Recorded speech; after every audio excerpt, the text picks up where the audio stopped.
check, check, check, check. Welcome. Okay, we're doing this again. Are we doing this again? I don't know why every time I sign on, I suddenly have to move my camera.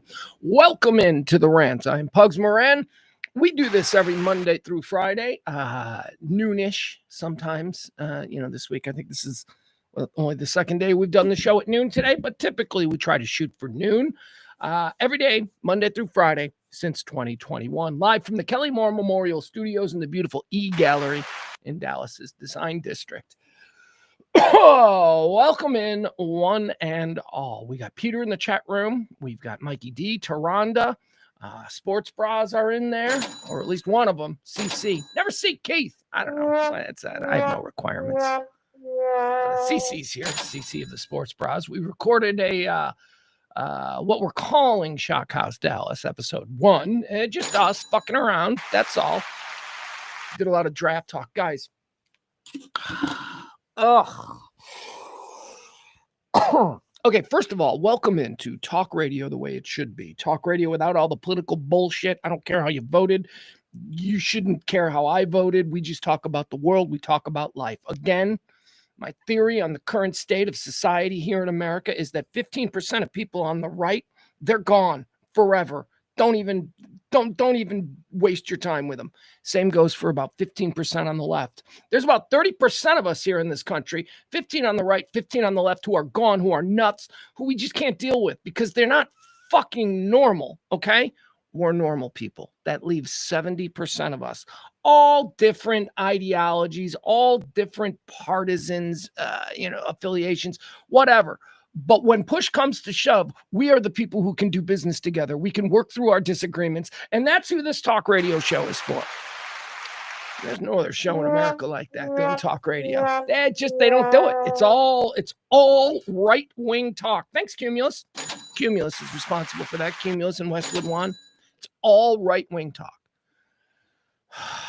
First of all, what is liberal talk? Liberal talk must be just completely irritating, right? So I understand.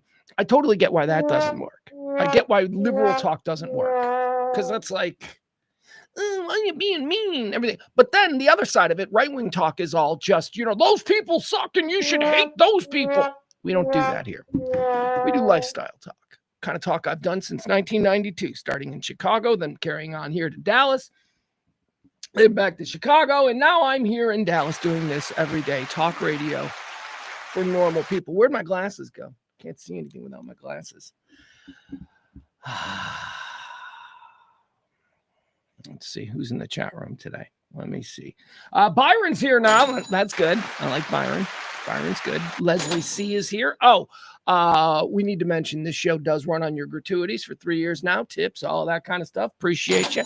Next week, we're going to get into Pledge Week. So, I'm going to push hard then. But I do need to remind you that we do accept tips to keep this show going. And if you are the big tipper of the previous day, you become this day's executive producer. And we got one.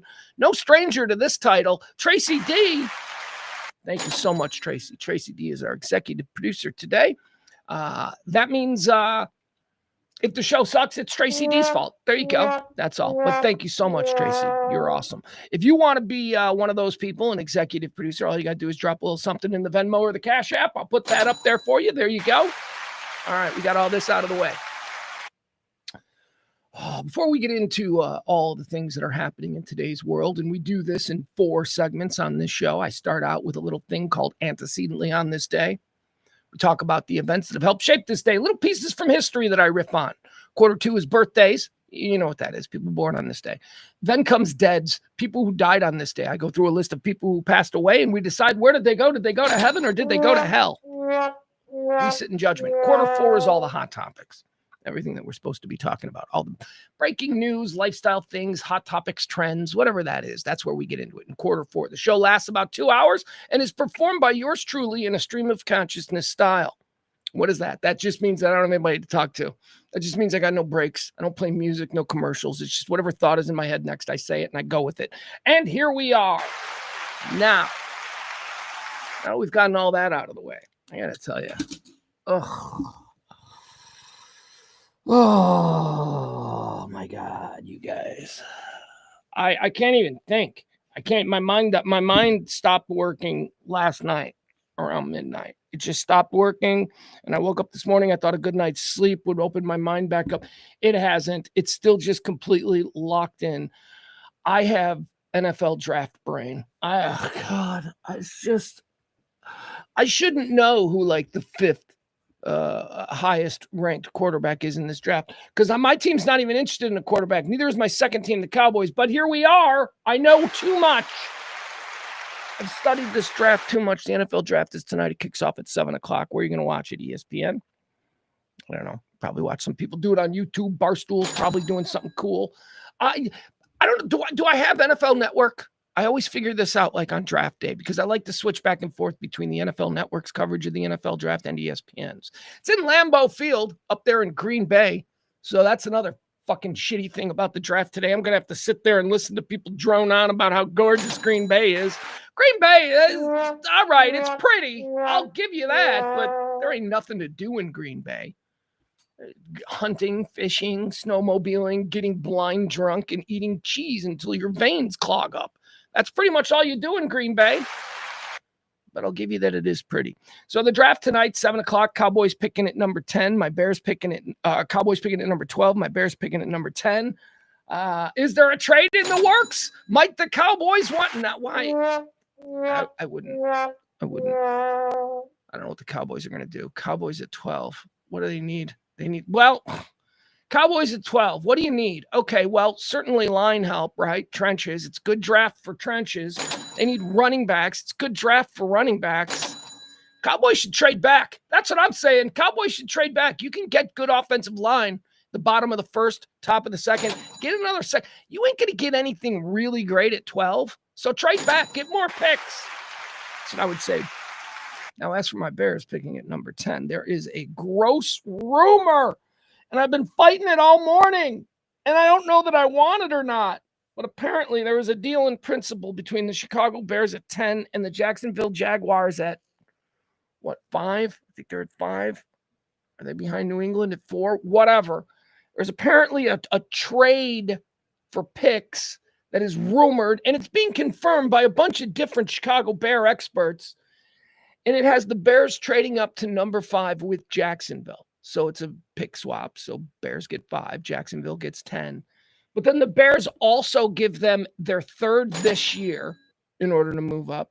And their first next year for Ashton Genty in a running back rich draft where you can probably get Omari and Hampton at 39 in the second if you just... I don't know. I'm not sold on Ashton Genty. I know he's a local kid. Look, if Ashton Genty's still on the board at 12, I think the Cowboys run it up, right? He's not going to be there at 12, though. Pete Carroll probably take him with the Raiders. He likes his running backs. And so I don't know. But the rumor is that the Bears are going to give up next year's number 1 in order to get Ben Johnson, his Ashton Genty, and I don't know if I like that at all. Here's my dream. Here's my dream for the Bears at 10. My dream for the Bears at 10 is Tyler Warren, tight end, or Colston Loveland. I don't know. I really like the idea of Ben Johnson and his 12-man, 2 tight end offense. I really like that, especially if we're going to get like a Omari and Hampton, or maybe who's the other one, a Travion Henderson, or something like that, or even a Cam Scatterbo we could pull out of like the 3rd, 4th round. He's going to be there. We can do that. Oh, I love the idea of the 2 tight ends. You people are bored. I know. Nobody wants to sit and hear me wax poetic about my tired draft head. So here's my dream scenario, though. Tyler Warren or the other tight end, Loveland out of Michigan, is there at 10, and we take him. We don't trade up. We don't give up anything else. We still keep all of our second-round picks. So we take him. And then the Cowboys at 12, Membu. I don't think he's going to be there, but man, would that be a fucking steal for the Cowboys to grab Armand Membu, the only guy that everybody in the draft process looking at offensive linemen seemed to think is a day 1 starter at left tackle. Everybody else is, well, they're going to move him to the right side in the pros, or, sure, he's the best left tackle in college, but he's more of a guard in the NFL. No. I would love Membu. That would be good for the Cowboys. There's going to be some real good elite offensive linemen at 12, and the Cowboys are perfect, and that's what they should do. Second round, maybe the Cowboys get, hey, the kid out of SMU. Kid out of SMU, second, third round. I'm telling you, this is a crazy, interesting draft for running backs. Obviously, I think Genty is number one and Omarion Hampton is number two. Although, I have questions about Ashton Genty. I got questions about him, why he won't run his 40, why he won't officially run his 40. Didn't do it at the combine, didn't do it at the pro day. What's going on with Ashton Genty where he doesn't want people before the draft to know that he runs a 4.9? Well, he doesn't. He doesn't. But whatever it is, I don't know. There's something weird there. So you got Genty, you got Hampton. Then you got the two running backs out of Ohio State, which, Judkins and Henderson, they're good. You got the kid Caleb out of Iowa, Caleb Johnson, I think it is. He's another one. I haven't even mentioned Cam Scatterbo. Not even once. No, I'm telling you, it's a deep draft for running backs. So if the Cowboys sitting at 12, you don't want to spend on a running back at 12 because you'll get the same guy in the second round. There's just too many good running backs. Linemen. Cowboys going to take linemen. I would love for the Cowboys to get either Armand Membu, Kelvin Banks. There you go. Kelvin Banks out of Texas. He's right down the road. Good Lord. I think Banks will be there at 12. I think if Membu's there at 12, you run up if you're a Cowboy. You gotta get the beef, man. I know it's not an exciting way to draft, but you got to get the beef. I thought for my Bears, this draft was going to be all about the beef. I thought we had, we got 4 picks in the top 75 or something crazy. We got 4 picks. I thought we were just going to go beef, beef, beef. But then in free agency and through trades, we rebuilt our entire interior offensive line. So we're good. We don't have to go beef, beef, beef in this draft. Now, I still would like to take somebody in the second round, big giant guy, maybe that kid, Armand Arase, I don't know, whatever his name is out of Minnesota. He's going to be good, but he's going to fall to the second or something. So I would take that. Cowboys can't afford a luxury. Bears kind of can. And I think a second tight end after just signing Cole Kmet to a big deal and Tyler Warren is a luxury, and I want it. All right, that's enough. That's my draft talk. All right, so I'll give you one last thing about the draft. Cam Ward is going to go number 1 to the Tennessee Titans, and it is a massive mistake. It is a massive mistake. Cam Ward, why Tennessee feels they need to overspend on a guy that doesn't deserve to be the number 1 pick in the draft. The number 1 pick in this year's draft should be Abdul Carter. Maybe you can make a case for Travis Hunter, right? But even with Travis Hunter, I don't know what we're doing there. What are we doing? Are we focusing him on he's not going to play both ways in the pros. Stop that, okay? He's not. I could see him maybe as a slot corner for specific defensive packages. He's not going to be a starting quarter. He's coming into the league as a wide receiver, okay? So there you go. So let's look at it that way. Let's not be dazzled that we're getting 2 players for the price of 1 because you're not. What you're getting is a wide receiver.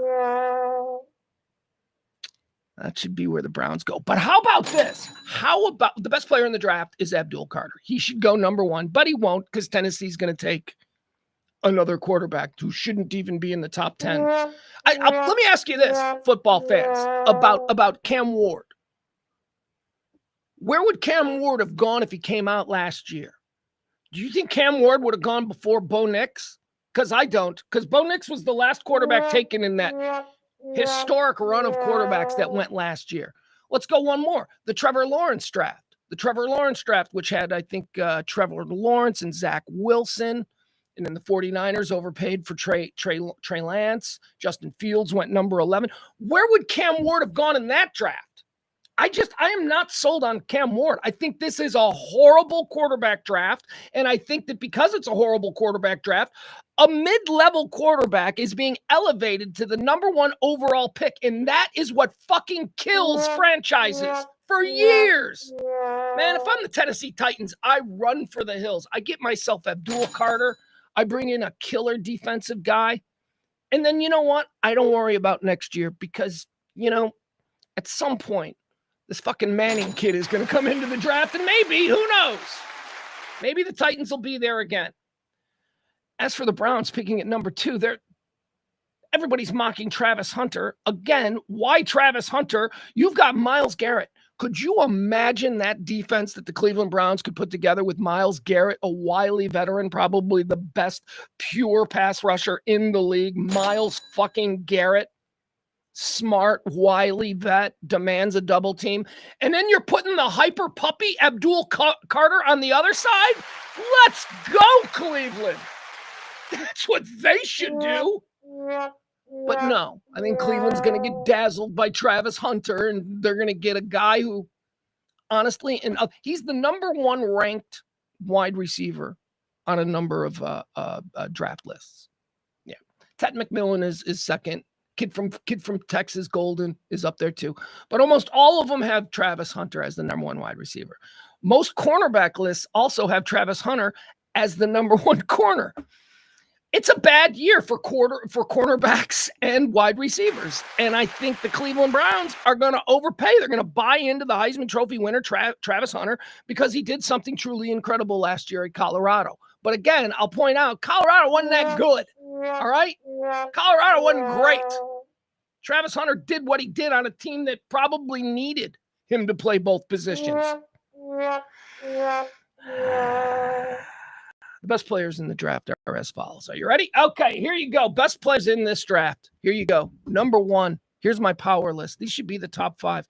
Number 1, Abdul Carter. Number 2, I feel like it's Membu. I feel like it's the offensive lineman Membu. I mean, as far as guys that are going to step in, play all 16 games, and be on their way to what could be a Hall of Fame career, yeah, I think it's Abdul Carter, and then I think it's Membu. Then I'm going to put Hunter at 3. At 4, I might go Mason Graham. I might go the Michigan tackle. This is a great draft for linemen, both on the offense and the defense. It's a great draft for running backs. I might put Genty there at 4. Although, again, I can't really separate Genty from Hampton. All right, we got to stop. I can't just do a sports show today. I know it's draft day, and I know I'm completely fucking obsessed with it, but we do have other things that we'll talk about. All right, there you go. Draft talk. Shedeur Sanders. I haven't even mentioned Shedeur Sanders. Watch fucking Jerry pull him at 12. Talk about overdrafting. I don't believe that there is a first-round quarterback in this draft. Maybe Cam Ward is a 20-something pick in the first round. Maybe.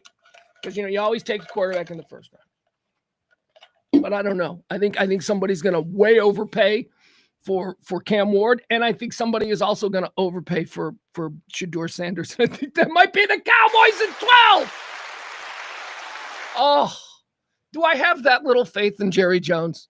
Like, do I actually think that he's capable of doing what appears to be an incredibly stupid thing simply because Dion in that connection? Am I really thinking that Jerry Jones could do that? You're damn right.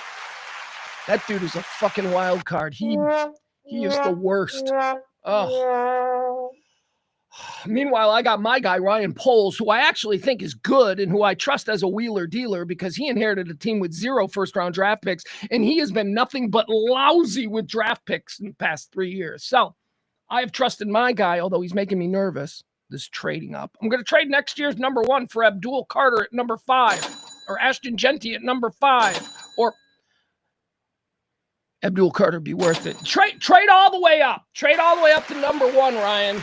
Give the next 2 year number 1 picks. Let's get Abdul Carter on this team. All right, that's it. Now I'm done. Peter says Jerry loves a circus. He does. He loves a circus, and he loves the cowboy brand. And nobody is more on point with the cowboy brand than Deion Sanders. The way he carries himself, the way he is cowboy guy. Played for a bunch of other teams. Played for the Falcons, the 49ers, but Deion's a cowboy, and Jerry respects that. And I think that's one of them lures that's going to get Jerry doing stupid shit today. Like, what? Well, let's just go ahead and take Shedeur. He's there. Let's take him. Yeah, he's there because nobody else wants him, Jerry. Shedeur's a second-round quarterback. He's got no arm. He's accurate. He moves nice, but he moved nice at Colorado, playing Colorado State. I mean, I don't know. Does he move as nice as Justin Fields? No. I mean, all right. All right, we're going to move on. All right, everybody, welcome. Oh, I do need to say one more thing. One more thing before we get started, and this is not about the draft, I promise you. Although it's all I can think about is the draft. My boy and I watched Draft Day over the weekend. We love watching Draft Day. We watched Draft Day. Kevin Costner. Who else is in Draft Day? The dead guy. And every time he comes on the screen in Draft Day, me and my kid goes, oh, Wakanda forever. Who is that guy? The guy who played Black Panther. Look, I already forgot his name. Anyway, he's one of the stars of Draft Day. He's terrific. I did want to mention this, though, the one last thing before we get into today's show. Is April in the chat room? Have we seen April? Is she poking around the chat room? I need to say something to April. April, who is really good at trivia. April comes out and she kicks ass at trivia, and we really appreciate it. April brought me crab cakes the other day at trivia. She loves these crab cakes, and she wanted me to taste them. They're from some Italian restaurant in Beltline. And she brought them up to me, and I feel like maybe I was a little bit hasty because we're not allowed to have food from the outside, and she brought it for me, and then I couldn't eat it right there, and I was like, no, let me just put it away. They can't really see me eating food from another restaurant. You know what I mean? It's just so I think I might have been rude to her, and I feel terrible about that because April's one of my favorite people. She's so lovely, such a great little spirit. But I wanted to mention this. I took those home. I put them in the refrigerator, and I didn't eat them last night. But I did eat them or 2 nights ago when I got them. But I did eat them last night, and I cooked them back up in the oven. I warmed them up. Oh my God! Holy shit, April! Those things were awesome. They're a little small crab cake, but they're legit crab cakes. They're real crab. They're a little small. Like, I could eat a bucket of them. Like, I ate like 2 of them. I hoovered them like that. And I'm like, I want more. I need more. I need like 5 more of these minimum. So thank you, April. I hope I didn't seem like I wasn't grateful, but that was so good. I don't get good food. I don't eat good food. All right. I buy discount meat, and I eat cans of chunky soup. I eat a lot of rice. A lot of chicken breasts on lettuce, a lot of salads like that. I don't get good fancy food. So thank you. That was very nice. I enjoyed my crab cakes. All right. What do you say we get started with today's show? One more time, I want to thank our executive producer of today's show. Oh, my man. Thank you so much. Tracy D, helping us out. That's the best. And if you want to be tomorrow's executive producer, all you got to do is follow suit and be the biggest tipper of the day. Drop a little something in the Venmo or the Cash App, and we shall be on our way. All right, let's start. Talk radio for normal Americans. We do this every day. It is, what day is it? It's the 24th day of April, year of our Lord, 2025. April 24th is the 114th day of the year. Did you know 251 remain until the end of the year? So do with that whatever you need. Let's move into quarter one. We call it Antecedently on This Day. It's where we take a look at some of the things that have helped shape our understanding of what this day has been in the past. It's this day in history. I just call it a fancy word, antecedently. Antecedently on this day in 1704, the first regular newspaper in America, the Boston News Letter, is published. Yeah! Page 4 had Betsy Ross topless. Antecedently on this day in 1916, the Easter Rising. Yeah! Ireland. It all started on this day in 1960. Irish rebels led by Patrick Pearse and James Connolly launch an uprising in Dublin against British rule and proclaim the Irish Republic.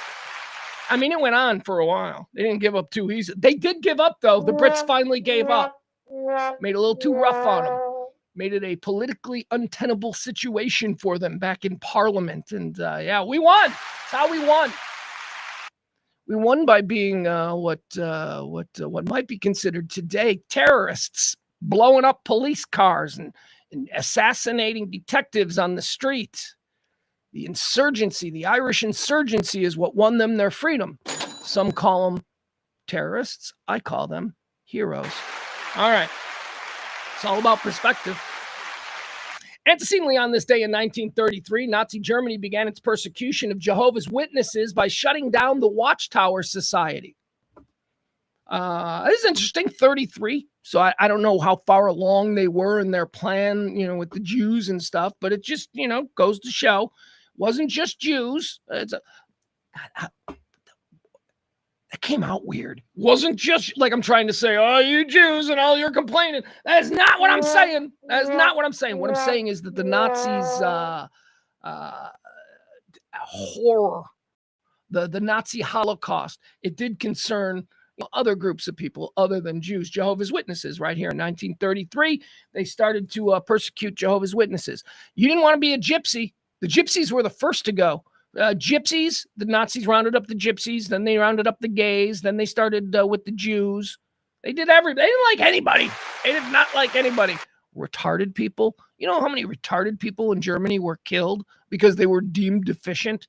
So it didn't matter if you were Jewish or whatever. If you were just retarded in Germany during then, you got sent to a camp and you took a gas shower. And it was all for the good of the Aryan race. Antecedently on this day in the year 1967, cosmonaut Vladimir Komarov dies in the Soyuz 1. This is the first guy to die in a space mission.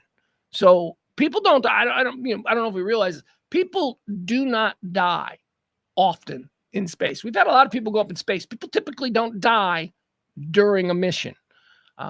Here in America, we had the famous pad fire, which killed Gus Grissom and Ed White and, oh my God, I can't believe, Roger Chaffee, maybe? I don't know. I think so. It was a pad fire, and they burned up inside the capsule on the pad. But that was practice. That wasn't supposed to be a launch. That was just they were checking it and all that stuff, and they died.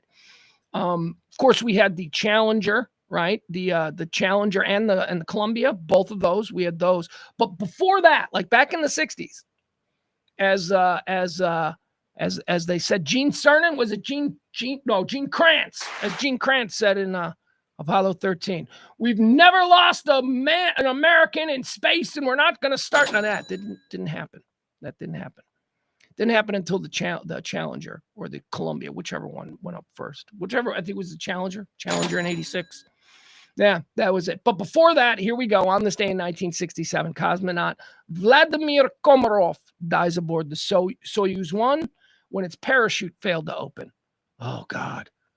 So that guy just re-entry. He was just a missile. He just came in like a fucking meteor. No parachutes. Yikes. All right, antecedently on this day in 1980, 8 U.S. servicemen die in Operation Eagle Claw as they attempt to end the Iran hostage crisis. This was the Special Forces mission to free the hostages that ended in tragedy because it went down during a sandstorm in the desert. I've seen a couple of documentaries about this over the years. This was a really worst case scenario where everything that could go wrong.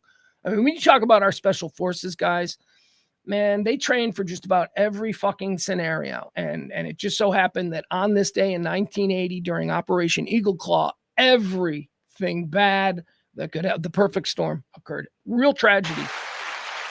1980, 8 U.S. servicemen die in Operation Eagle Claw, a Special Forces mission in an attempt to free the Iran hostages.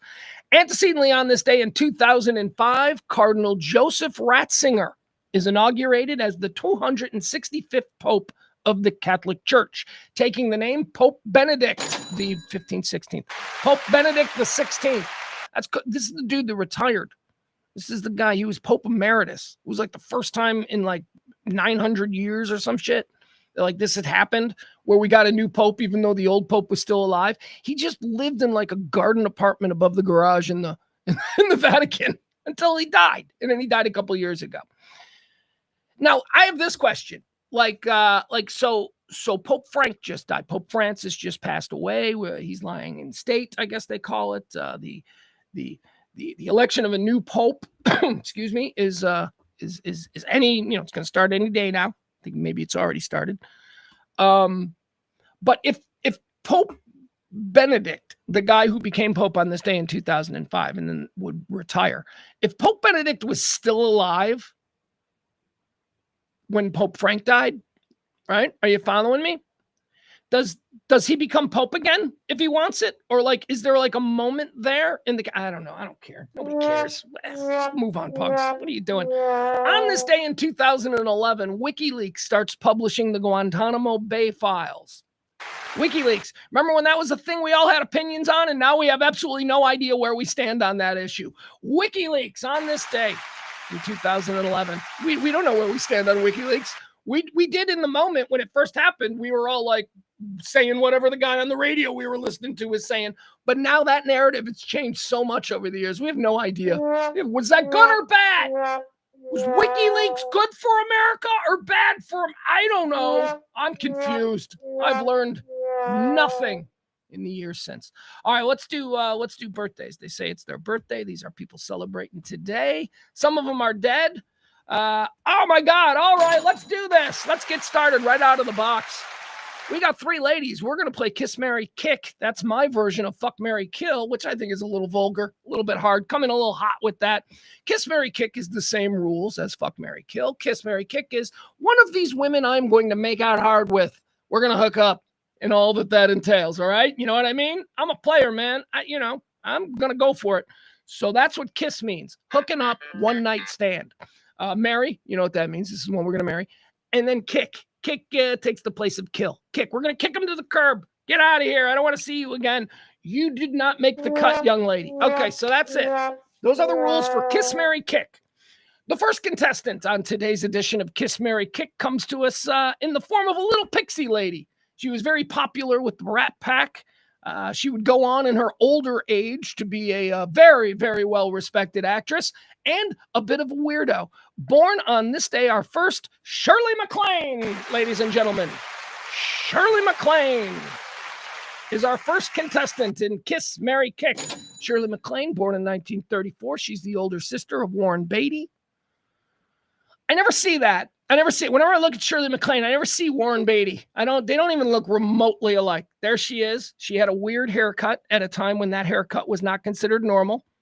She's kind of cute, right? But if she hung out with the Rat Pack, like she was one of the Rat Pack party girls. But could you imagine like her standing next to Angie Dickinson in 1965? No way. No way. I'm looking right past Shirley MacLaine. Look at weird haircut.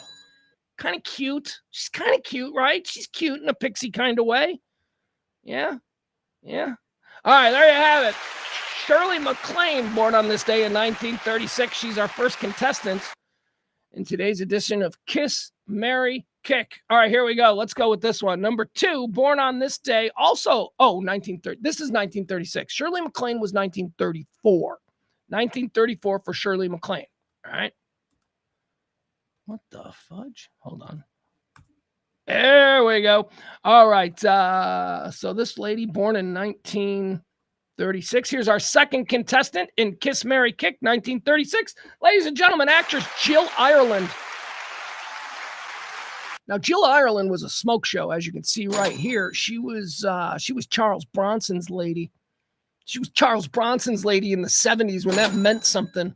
Oh, look at Bronson right there. He's looking at the cameraman. He's like, I see you taking pictures. I see what you're doing. There she is. All right, she's a little bit older. She died of cancer. She died of cancer very young. Well, she got to be that age, whatever. I still consider that young. That's probably mid-40s, Jill Ireland. There she is. That's the one Bronson was hooking up with. She's also 50% of the coolest picture I have ever seen in my life. I show you this picture from time to time. I want to, like, when I become like a rich guy with a cool Manhattan apartment, like penthouse overlooking the park, I'm going to have like a giant garage door sized photo blow up of this picture. Here, I'll show there. Nope, that's not it. Let me show it to you. It's the coolest picture. Jill, look at Jill Ireland. She's fun. Her and Spock. Was she with Spock too? That's it. Look at this picture. This is like the most badass, super hot 70s couple picture I have ever seen. Charles Bronson all yoked. He's just walking. He's wearing like slacks. You know, he's all yoked wearing slacks and like some kind of weird shoe. He looks awesome. And then look at her. Look at this chick. She looks like she's going to Coachella. She looks like she could be perfect for today. Jill Ireland. All right, born in 1936. Jill Ireland. She is number 2 in today's Kiss, Marry, Kick competition. The first one was Shirley MacLaine, born in 1934. Will we kiss her? Will we marry her? Or will we kick her? Our second one, Jill Ireland. I just showed you her. Jill Ireland, born in 1936. Here we go. Here's the third one, born on this day in 1942. Our final contestant in today's edition of Kiss, Marry, Kick. Yeah, we're going Streisand. It's Streisand's birthday. Barbra Streisand. I'm going to make an argument for Streisand, all right? I'm going to make an argument for Streisand that you probably have never heard before. Here's the argument. Barbra Streisand was fucking hot. Barbra Streisand was hot, man.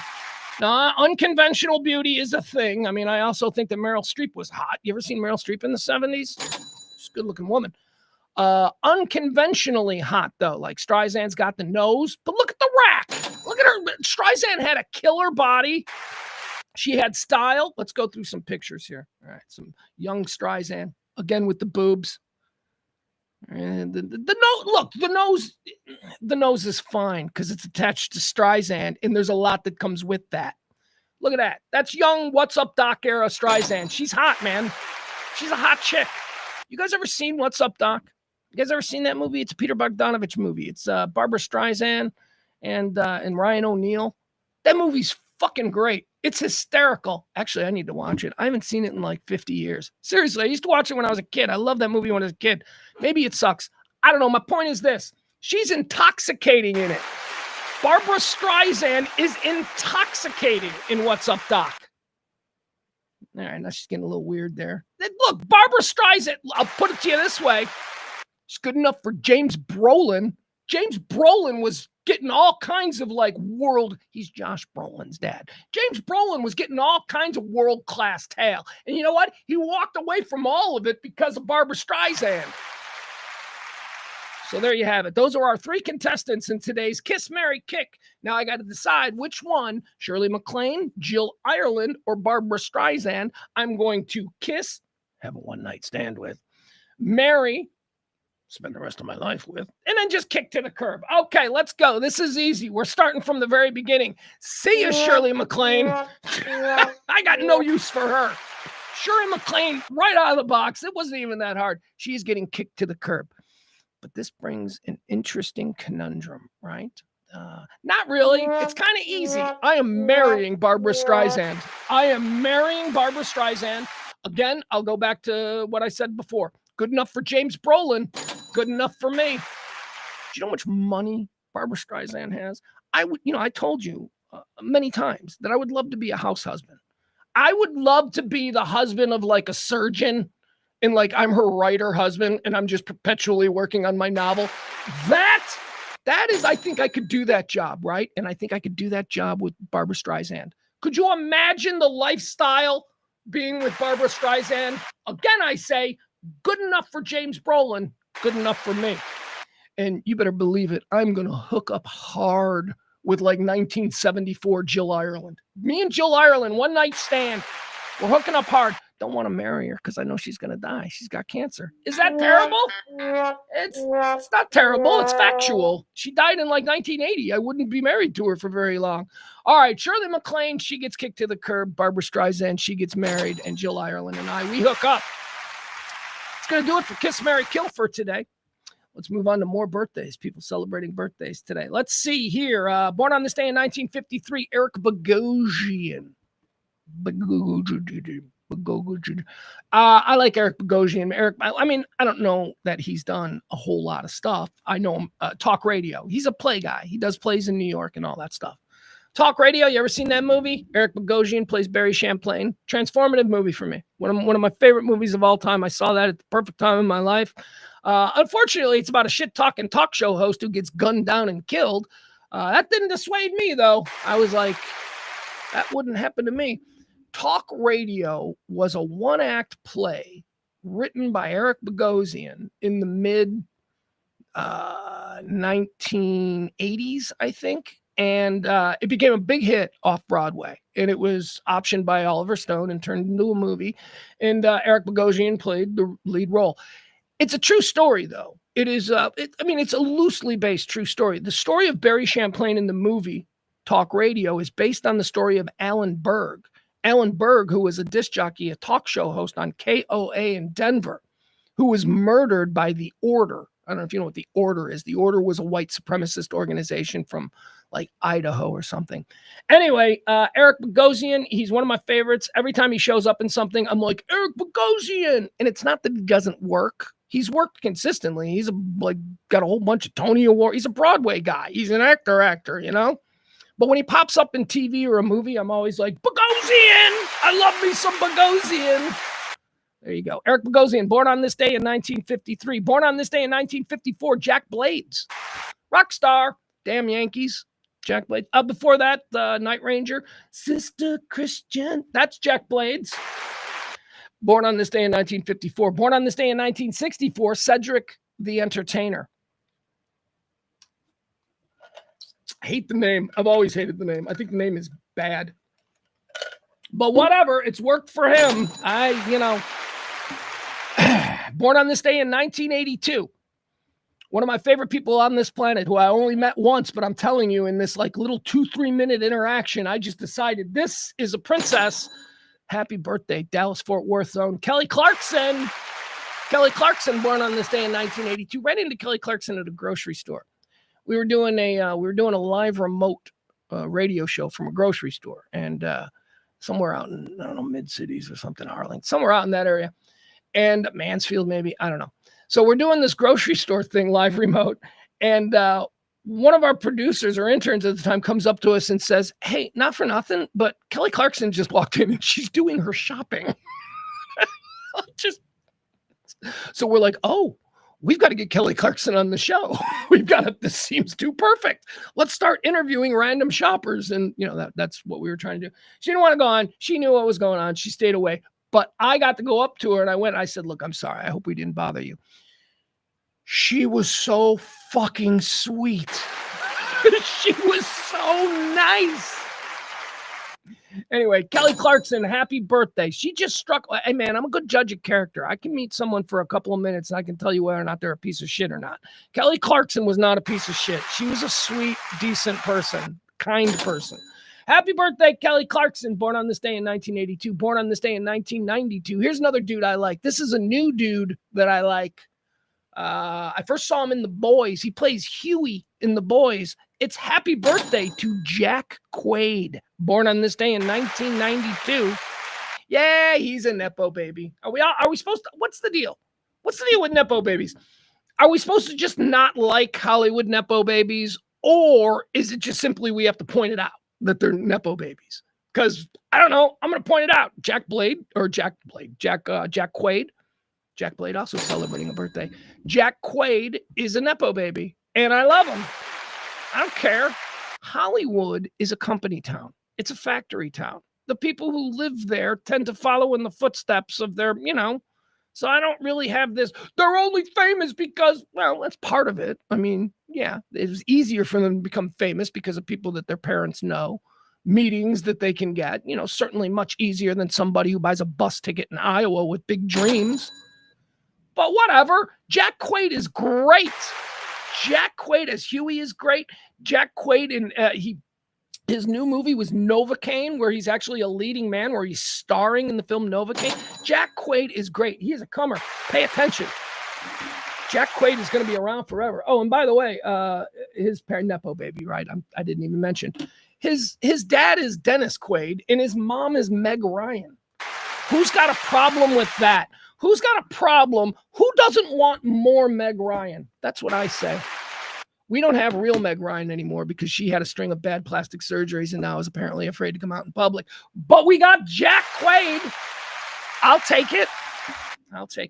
All right, there you have it. Those are the birthdays for today. What do you say we move into the deads? These are people who passed away on this day. We decide whether they went to heaven or hell. Here we go. Yeah, this is not a great day for people who died. That's probably, I think that would stand to reason. If you died on this day, it would probably not be your best day. But my point stands. Dead on this day in 1986. Wallace Simpson. Wallace Simpson. Do you know who Wallace Simpson is? Oh, man. This woman, she just low-key. low-key one of the most important people in history. just Wallace Simpson was like a bisexual Hollywood party girl / minor socialite. Like she wasn't like in like the highest echelons of like, Hollywood society and all that. But she went to Hollywood parties. She partied with like actors. She got wild and she was nutty. I think she was married to a guy that left her some money. So she's out there. Wallace Simpson ended up meeting, what was his name? Is it Edward? Prince Edward, the next in line to be King of England. This American divorcee. She hooks up with him. She takes this dude to some Hollywood parties. She introduces Edward to the bisexual lifestyle. Oh, and I know what you're saying. Pugs, you don't know this. Yeah, I fucking do. Yeah, I fucking do. There's been enough books about it. This is exactly what happened. So she introduces him to this wild kind of, sexual freedom and liberation, and he discovers things about himself that maybe he only suspected. Anyway, he ends up giving up the crown. He gives up the crown of England so that he can just be this dauphin party boy with this crazy divorced bisexual American lady. And it changed history. We wouldn't have Queen Elizabeth. Queen Elizabeth, the longest serving monarch in the history of the United Kingdom, was not even in the direct line of ascension when she was born. She was never supposed to be the queen. She was the daughter. She was the eldest daughter, not even son. She was the eldest daughter of a guy whose brother was in line to be king. Anyway, cool. Anyway, Wallace Simpson, she went to hell. She went to hell. I don't know why. Just because, I don't know. I've heard she's kind of a shitty person, kind of like a con woman, whatever. Wallace Simpson, dead on this day in 1986. I'm putting her in hell. Dead on this day in 1997. Pat Paulson. This is another one. See, Pat Paulson. I'm going to put this guy, Pat, Google him and look at him and you'll go, oh yeah, I know that guy. Pat Paulson was a comedian, I guess. I don't know. Not really a comedian in the way that we know comedians. He used to be on Laugh-In, right? Or maybe it was Rowan I guess Rowan Martin was Laugh-In. Maybe it was the Smothers Brothers. I don't know. He's on one of those shows. Pat Paulson's whole bit was that like every 4 years in the 70s and into the 80s, he ran for president. He's like, I'm running for president. And the media covered it like it was a joke and all that stuff. He was kind of the first silly candidate. And then we started getting silly candidates, right? Gary Coleman running for president, Arnold Schwarzenegger. And Schwarzenegger, no, it was Ventura who won first, right? Jesse Ventura, silly candidate there in Minnesota. He runs first, he wins. And now all of a sudden we got the guy who hosted The Apprentice as a 2-term president. What the fuck? Anyway, Pat Paulson, he started all that. Ran for president like 10 times. Pat Paulson, dead on this day in 1997. I'll put him in heaven. I don't know. He's if you see, that's why I said pull up the Google. He looks like a sad man. So we're going to put him in heaven. There you go. That's going to do it. Those are the people who lived, people who died on this day. Hey, look at that. Bill Folk is in the chat room. Bill Folk says something was filmed in Dallas. I don't know what he's talking about. Let's see. I don't see it. Peter had an interesting take on my Kiss, Marry, Kick between Shirley MacLaine, Jill Ireland, and Barbara Streisand. Peter says he would kiss Streisand. Really? Kiss Streisand, marry Jill Ireland, and kick Shirley. Yeah, Shirley, we agree on the kicking Shirley, but again, man, Jill Ireland's going to be dead of cancer in a couple of years. She's beautiful. You'll hook up with Jill Ireland. You'll hook up with Jill Ireland in her prime, and then you marry Streisand, and you live a life of absolute royalty for like 50 years. Because Babs ain't dying, ever. She's going to be there forever. All right, so we disagree. Peter and I, we disagree. All right, let's keep going. Let's see. What else do we have? That's it. All right, let's get back into what we do here. Let's thank one more time our executive producer, Tracy D. If you want to be executive producer tomorrow, you got to do like Tracy did. You got to be the biggest tipper of this day's show today. So if you tip today, you're the big tipper. You get to be like Tracy, the executive producer. How do you do that? Well, you just drop a little something in the Venmo or the Cash App. Come one, come all. But again, a word to the wise. Next week is Pledge Week. All right, there you go. I'm the worst salesman in the world. I'm like, yeah, don't support the show now because I'm going to really need you to support it next week. Ugh. All right, I love you guys. All right, what do you say we get started now with all the things that are happening in the world? What's going on today? Let's delve into the newspapers, shall we? Okay, here we go. Starting out, let's talk stock market. I know I said we weren't going to talk about it, but I figure we should mention it's up again. It's up 400 points. Stock market is up 400 points after closing big yesterday. So, shut up. It's all a Ponzi scheme anyway. There's no rhyme or reason to it. Happy Holocaust Day. Is that a thing? That's not a thing. That is not how you say that. That is, it's Holocaust Remembrance Day. But we don't say Happy Holocaust Day. That's not a thing. We say Happy Draft Day. It's Draft Day. But it's also Holocaust Remembrance Day. I don't know how you would say that. Because it doesn't seem like you can wish somebody to have a good day on Happy Holocaust Day. Like you couldn't say, hey, I want you to have a really good Holocaust Day. Like you can't do that. I don't know what today. So anyway, it's a big day. It's a big day in Israel. And this is why I'm mentioning this, because I saw this this morning on the news. They do this thing in Israel. It's really kind of cool. It's really kind of cool. It's like the only way that it's terrible because we're talking about the Holocaust. But in Israel, at a specific time on this day, all of the radio, all of the TV, everything gets shut down for 2 minutes. And everybody in Israel has to stop what they're doing and just kind of, for 2 minutes, stand in silence, thinking about the Holocaust. Now, how does that manifest itself in a society that's hustling and bustling? Well, this is the cool thing. You can't drive during those 2 minutes. So if you're on the highway heading into Tel Aviv for a 9 a.m. meeting, you have to stop. Everybody stops. People get out of their cars. They stand there outside. It is really moving. It is really moving. Anyway, it's Holocaust Day, and I don't feel comfortable hoping that you have a good Holocaust Day. I don't know how to word that. Holocaust Remembrance Day across the globe, but most notably in Israel.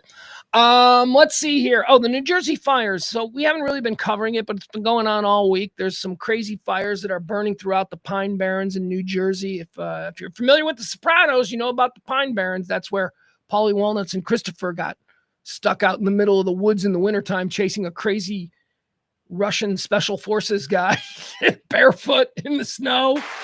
That's how I know about the Pine Barrens. But this week they've come across my desk in the form of a headline. There's fires, 15,000 acres burning out of control there in the Pine Barrens, southern New Jersey. It's a very wooded area of southern New Jersey. They busted somebody for it. That's the news. That's what I'm breaking here. Not breaking, but that's what I'm reporting here. They arrested a 19-year-old kid for starting the fire. Now, it doesn't sound like he started it intentionally, right? That's what we look for. Oh, it's just an act of civil terrorism or domestic, whatever. No. Apparently, he was burning pallets. He has pallets, giant pallets that things come on in a warehouse. Forklifts move them around, the wooden things. Apparently, he had a bonfire that he had created by burning all of these pallets. And when he left the site, he didn't adequately extinguish the bonfire, and this bonfire spread. Now, this is an act of stupidity. It is an act of, it's somebody who probably shouldn't be out there burning pallets if he doesn't know exactly, how to do it or what could go wrong.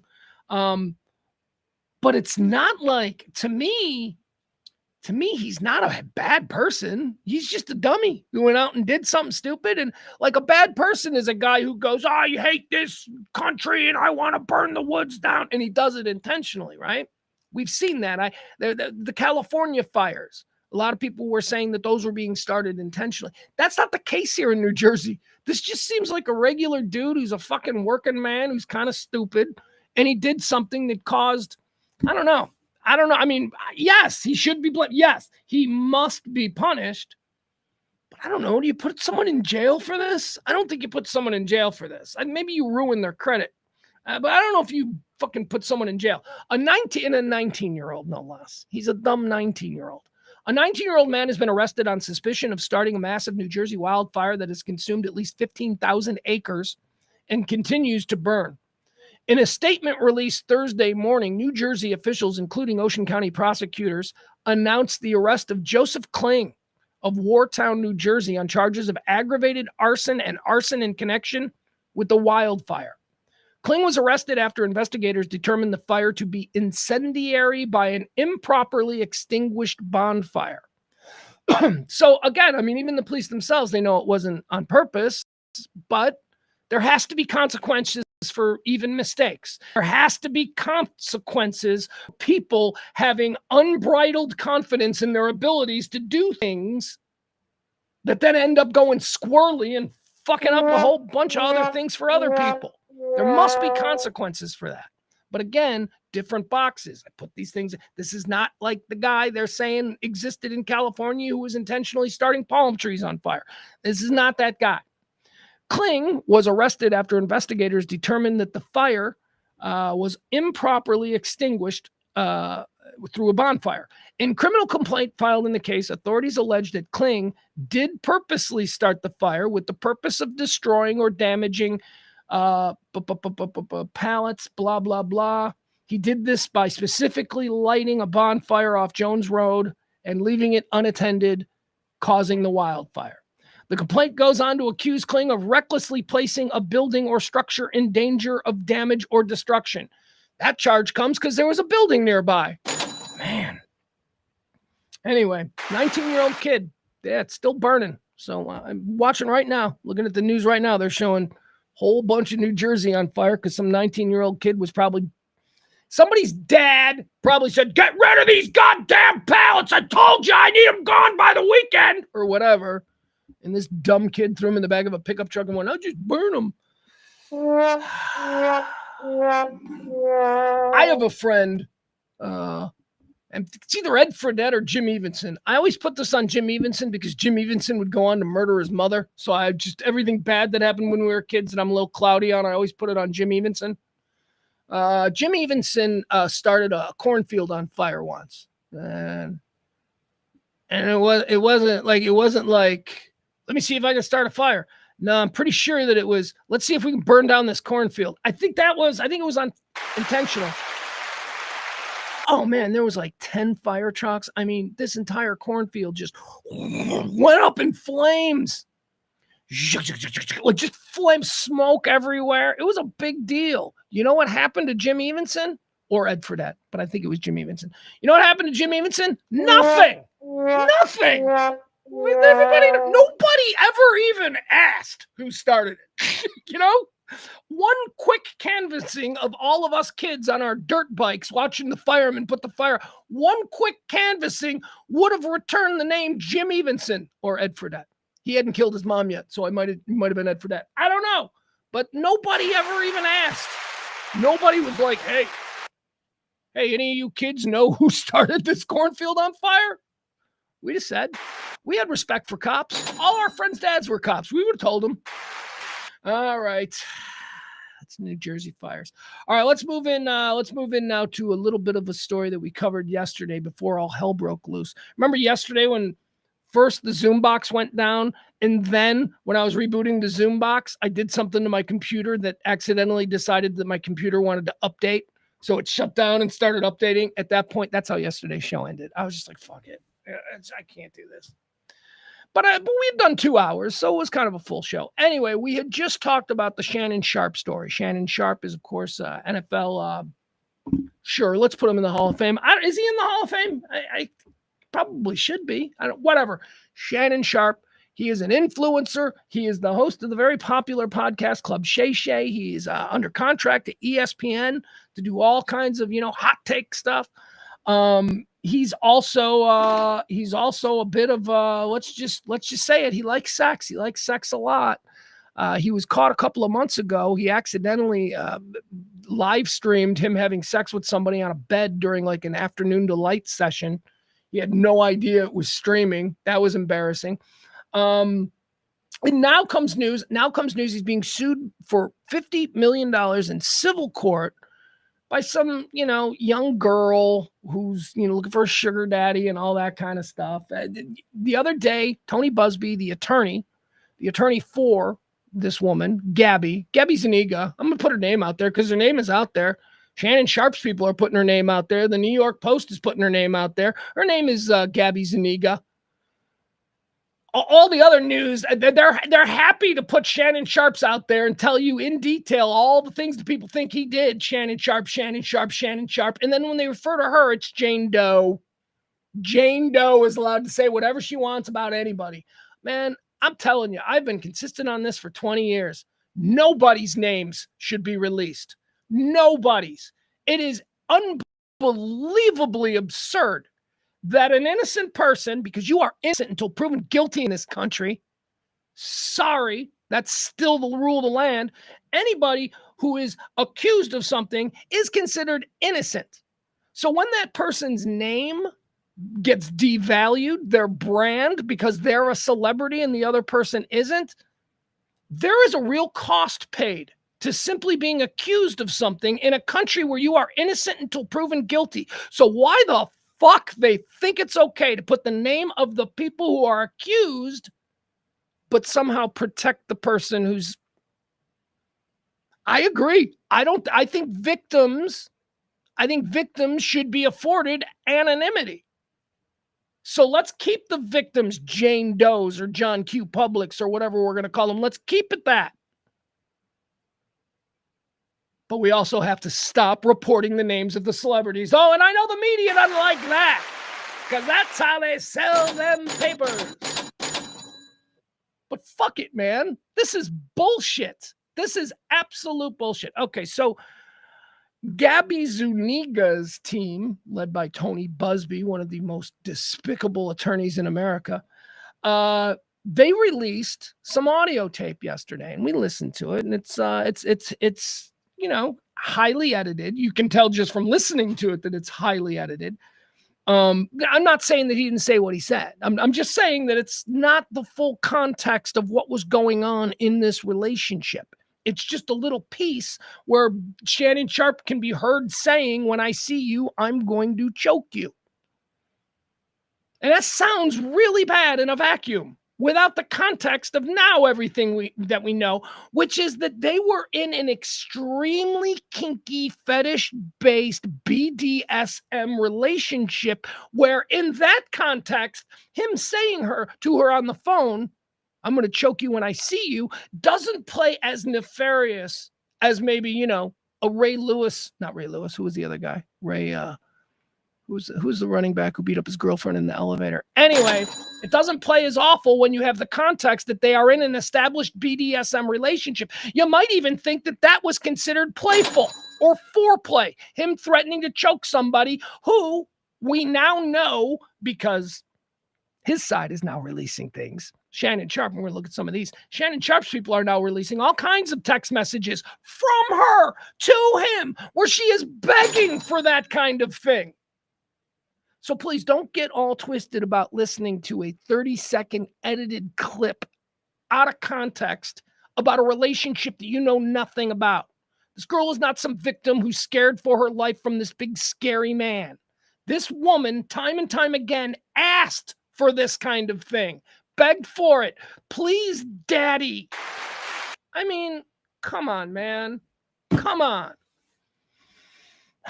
All right, so let's look at some of these. Let's see here. Shannon Sharp's texts released. This comes to us from the New York Post. No finer an authority on this kind of sleaze than the New York Post. I kid you not. I'm not saying that with tongue in cheek. I'm saying that legitimately. Stories like this, give me the New York Post coverage all day long. Shannon Sharp's lawyers have released X-rated texts, and they've now named the accuser in the $50 million civil rape lawsuit. I guess rape isn't that bad.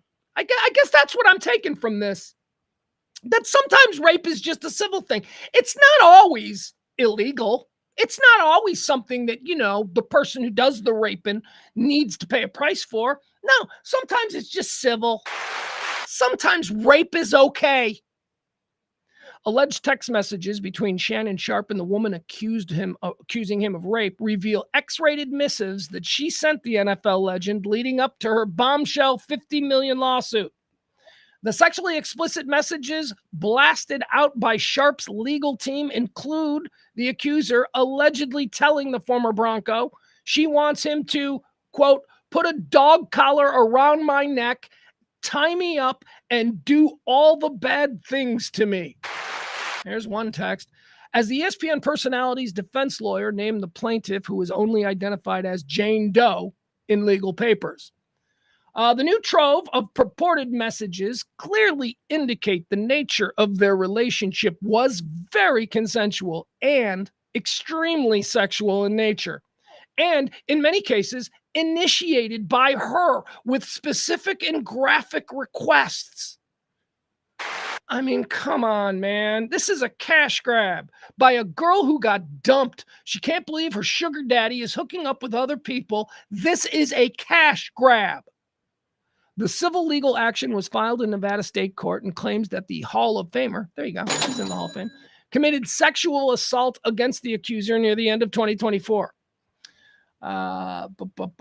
Sharpe allegedly threatened to kill her, manipulated and controlled her, and repeatedly threatened to brutally choke her and violently slap her, according to the case she filed. But Sharpe categorically denies the allegations and is ready to legally fight, pointing to the alleged text as proof that he did nothing wrong.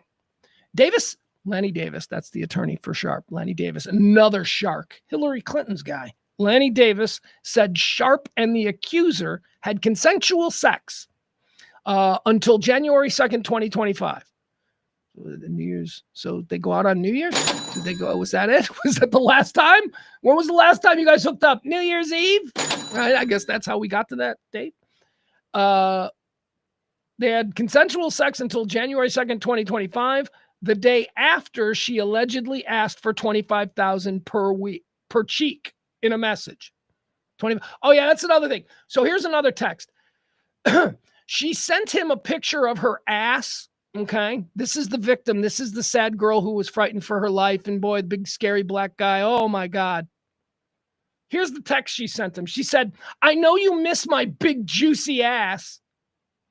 $25K for each cheek. This was a transactional fucking relationship from the very beginning. And now it's over. He's done with her. He's done having sex. It's not fun. Look, let me tell you something. You can get tired of having sex with beautiful women. All of them get bored, man. All of them just turn into nothing. Great saying. Show me the world's most beautiful woman, and I will show you a man who is tired of being with her. That is a truth. That is an absolute truth. You get tired of it every night. You take it for granted. It's not a thing anymore. I've had that. So he moves on. So he's moving on now. He doesn't want to be with her anymore. Davis said that Sharpe and the accuser had consensual sex. I know you missed this big juicy ass. $25K for each cheek, she wrote, according to the 44 pages of text that Sharpe's legal team released. 44 pages of these. Before that message, Sharpe wished her a happy new year and said if she sent him $50,000, she could come over to his house. Okay. All right. So what he's saying, she's like, $25,000 for each cheek. He's like, yeah, I don't think so. He said, you ought to be paying me to be coming to me. All right, $50,000 for each. Okay, so they're having a little playful thing. Her lawyer hit back at the released texts, claiming that all the purported messages took place before the alleged suit. Well, yeah, when they were still texting. What the fuck is that? That is like a non-statement statement. That is like a look, none of this means anything because all of those text messages took place before she filed the lawsuit. Well, of course. They took place when they were still what the fuck, Tony Busby? Other adults-only text released by Sharpe's team include when she allegedly texted Sharpe a photo of a woman tied up in a compromising position and wrote, tie me up and fuck me like this, with Sterling Sharp replying, if I knew how, I would. Then she allegedly wrote back. So she sent a picture of a girl tied up, and she was like, I want you to do this to me. And he said, I don't know how to do that. Like, he's not engaged. He's just like this fucking freaky little chick. It's his attitude, fucking freaky little chick. I don't even know how to do that. To which she responds, that's okay. I have handcuffs. We'll use mine. This is who this girl is. Shannon Sharp's a piece of shit. I don't think he's a good dude. I don't think any of these people are good dudes. So I'm not surprised now to learn that Shannon Sharp turns out to be an entitled asshole. All of these people are. Once you start thinking about all of these people in that way, you don't have such a difficult time seeing this whole story for what it is. These are two trash people, Shannon Sharp and Gabby Zuniga. Moving on. Two trash people. Now, through all of that, I hope she gets nothing. She deserves nothing. She deserves nothing, and he's going to go around now with people going, he's a fucking freak. That's his brand now. He's a freak. All right, let's see here. Charles Barkley. He broke a little bad the other night on the Mavericks. Maybe we could play this. Just what Charles Barkley is saying about Nico's press conference. Remember, Nico had a press conference a couple of days ago. Charles Barkley, he's got thoughts on all things NBA. He had thoughts on the Mavericks and Nico's press conference. Here we go. That's for Whoever sure. announced the ticket hike, right in the middle of that, got to be one of the dumbest individuals in the history of the civilization.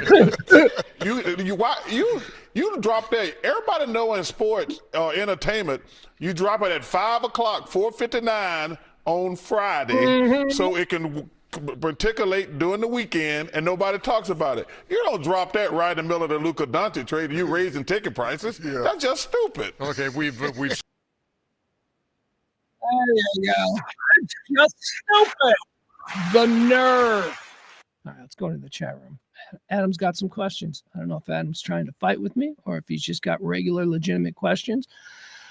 Adam says,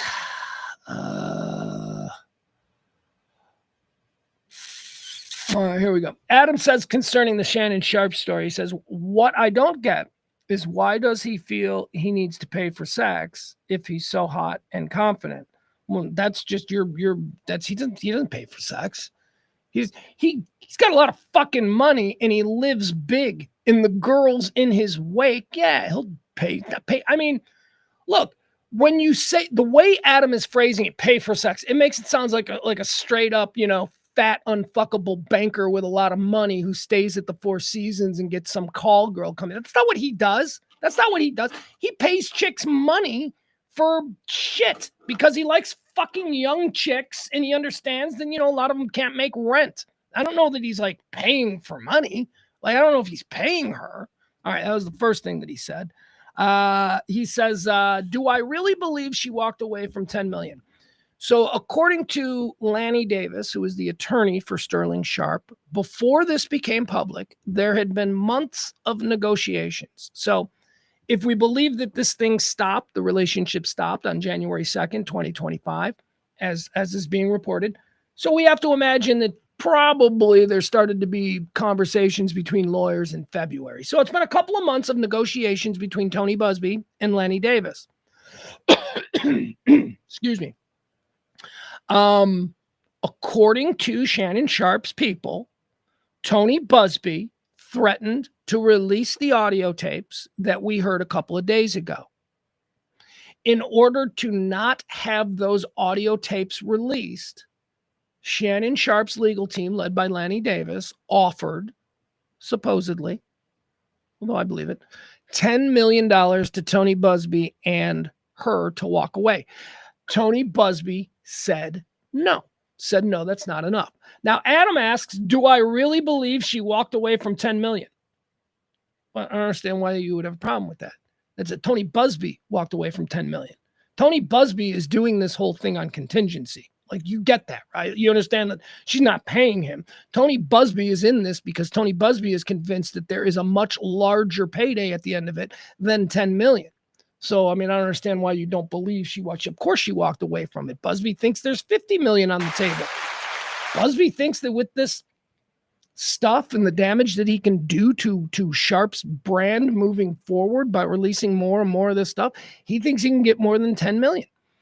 They've done the math. They figure that, Shannon Sharp's probably as hot as Shannon Sharp is right now, and he was hot.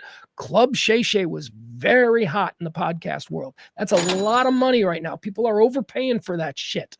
He's breaking news with Cat Williams. He's breaking news with, I don't know who else he had. Whatever. He had a whole bunch of big podcasts recently. So Tony Busby's looking at that and he's like, yeah, you could probably get like one of these $100 million deals. Who knows? To go do another pod. We want a piece of that. And if we release all of this stuff, you probably won't be as hot as you are right now. And so that's the thing. Busby thinks there's more than 10 million to get. And he's convinced his client, who, by the way, he's working for free. All these people work for free. I love it. You hear these commercials here in Texas when you're driving around for lawyers, and they're like, and you don't pay anything until we win. And they make it sound, they present it like they just really care about you and your case and what's going on. And they just want you to know that they're not going to take any money from you until you win that case. Because they're the good guy lawyers of North Texas or whatever. That's the whole vibe. Bitch, they ain't taking your case unless they immediately see a massive windfall or at least an easy settlement. That's why it's not like, well, we're going to take your case and we're not sure we're going to win this. It's such a difficult, but you've been aggrieved and we're going to take your case and we're not going to pay you a dime unless we win. They don't take your case unless they're absolutely certain they're going to get a settlement. So stop with that. So anyway, yeah, I totally believe that Tony Busby doing this for free, for the attention, for the heat that it brings his law firm, for the cameras. Tony Busby doing all of this for free. I absolutely believe he told Lanny Davis to go kick rocks after 10 million. So I don't know. So he doesn't. So Adam, I don't know. Maybe Adam's seen it from a different way. I don't know. He also says, Adam says, if large amounts of money are being exchanged, why not just hire an escort? It's a good question. I happen to agree with you. I mean, you can avoid all of this unnecessary drama with, trying to pretend you're in a relationship with a girl who, is like 30 years younger than you or whatever the situation is. Hell, probably even more. Yeah, you're right. I mean, why not just pay for, I don't know. Cause there's something about that male ego. I think there's something about, first of all, a lot of these guys, they're very proud of, I'd never pay for it. I don't have to pay for it. I can get, and it's true. They can get it whenever they want. But what comes with getting it whenever you want is fucking drama, like what we got now. I'm not, he's a dumb man. He's a dumb trash human. Okay. And so is she. And these are just two dumb trash humans. Dude, you see this all the time. You come on, man. You could any rando Wednesday night, go to one of these nice steakhouses or something off the tollway. I promise if you do this, this will happen. Any random Wednesday night around 9:30, 10 o'clock, go to the bar at Bob's or Three Forks. Is that place still around? Just any random Wednesday night, go, and you are going to see 65-year-old men dressed in a manner that, makes them look generations younger with like a 25-year-old tramp. You're going to see it. And that guy feels empowered by this. That guy is an old, fat, divorced, got kids in college. That's who that guy is. But for this moment in this bar on this Wednesday night at 9 o'clock, he's got some smoke show young girl that he's not paying for. Well, unless you consider him paying for a rent. Probably paying her rent. It's an ego thing for these guys. They actually get into these relationships with these sugar babies. And there is, although it's a pretty vague line, there is a distinction to be made between the sugar baby thing and what an escort is. Because with an escort, you get absolutely no attachment. You get like a complete, I'm going to walk out of here when we're done, and I'm not even going to remember your name. But with the sugar baby thing, which plays more into the ego of these older guys with money, the sugar baby thing, there is this performance. There is this pretension of an actual relationship where you don't have to feel like you're a skull.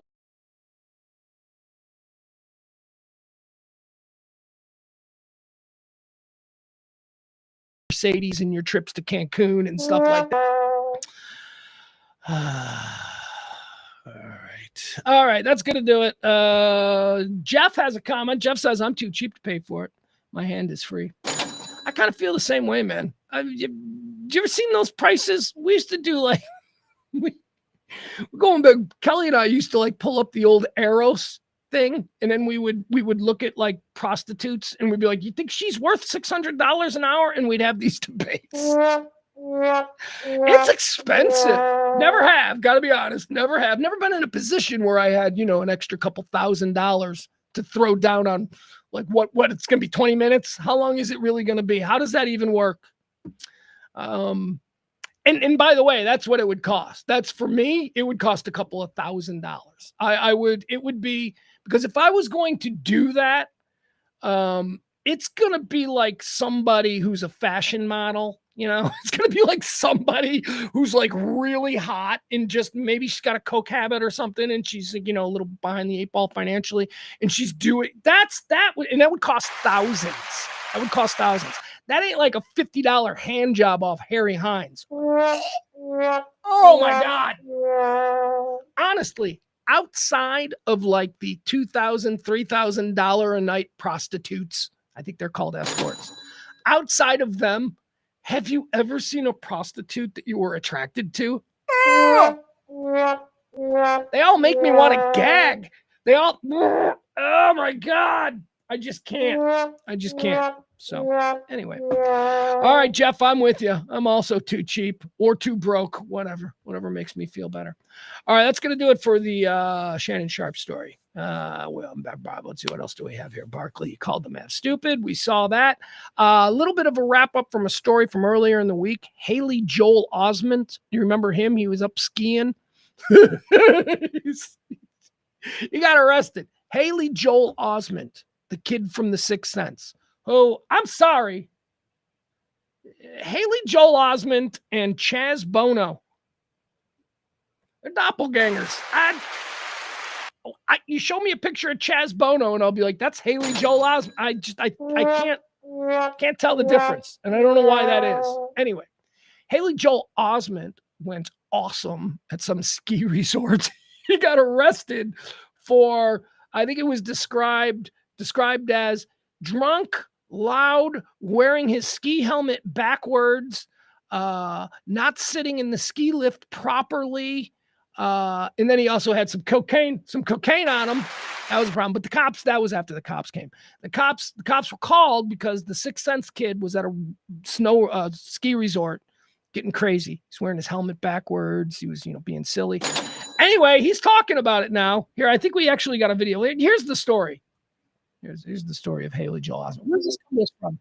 Oh, is this entertainment? Oh, good. This is going to be a good one. This comes to us from Entertainment Tonight, and it includes some body cam footage of Haley Joel Osment being all drunk, coked up, and crazy on this. Look, man, I grew up in the 80s. I used to watch all kinds of HBO late-at-night ski resort movies. This just seems like how you're supposed to behave at a ski resort. Dean Cameron would be proud. I just name-checked Dean Cameron. There's like 2 people out there who are like, yeah, fucking Dean Cameron. Yeah, I name-checked Dean Cameron. All right, here we go. This is the Haley Joel Osment story. He's apologizing. He feels bad. You do recognize him, right? That's the actor. I was wondering when I saw that. From Sixth Sense, Pay It Forward. Oh, yeah. That's the kid actor. Shocking police body cam footage obtained by ET showing the dramatic.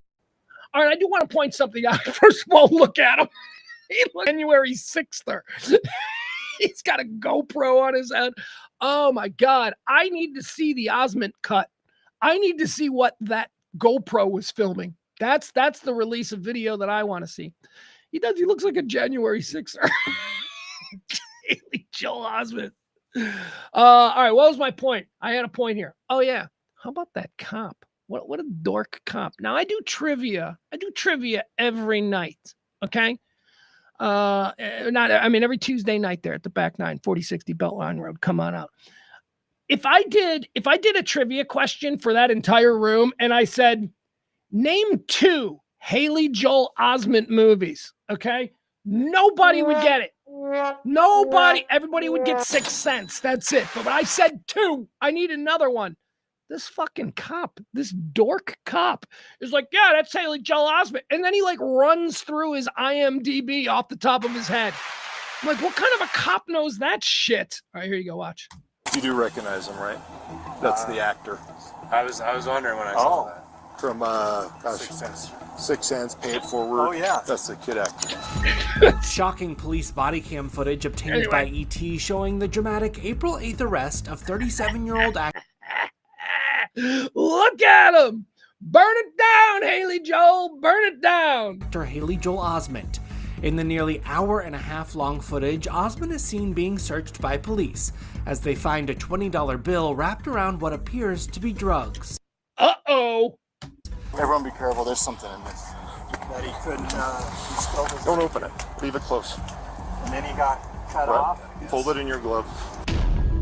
Then the search going from Oh no, they carried him to the car! Oh, he resisted! I see dead people! bad to worse for the actor. I've been kidnapped. Worse for the Wait, hold actor. on. What's he say? He says, okay, so this is him in the backseat of the squad car. You're going to bleep with my life. You did it, Haley. Haley, you did it. You didn't think it through. You went out, you're on a ski resort, you're drunk, you're being crazy, you got a pocket full of blow. What the fuck is wrong with you, man? You were reckless. Don't blame it on the cops.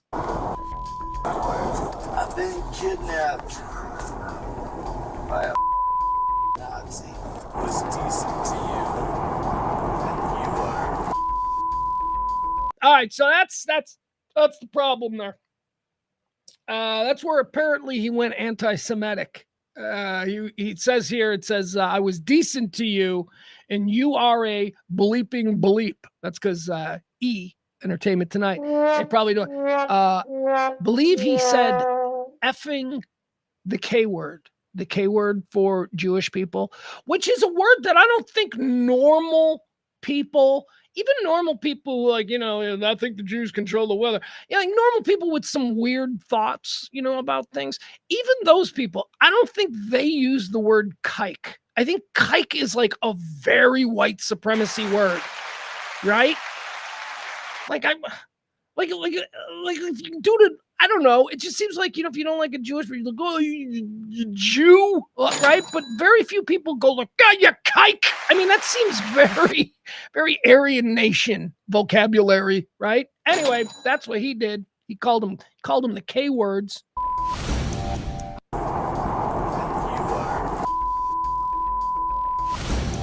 Osment, who was charged with 2 misdemeanors, What the fuck is he doing?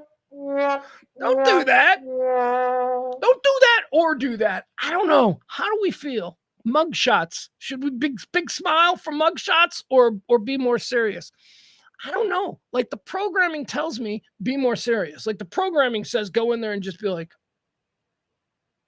don't give them anything. Don't give them any bit of your personality. They can imprison your body, but they cannot imprison your personality. Don't give them anything. That would kind of be my thought.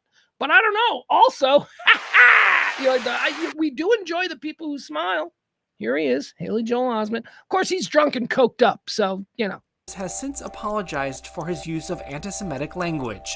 In a statement to ET, the actor says, quote, I'm absolutely horrified by my behavior. Had I known I used this disgraceful language in the throes of a blackout? No. First of all, again, we go back to the specific word, which is not a word that I think people have at the ready, unless you use it regularly, unless you're like puttering around your Manhattan Beach. He probably lives in a Manhattan Beach apartment.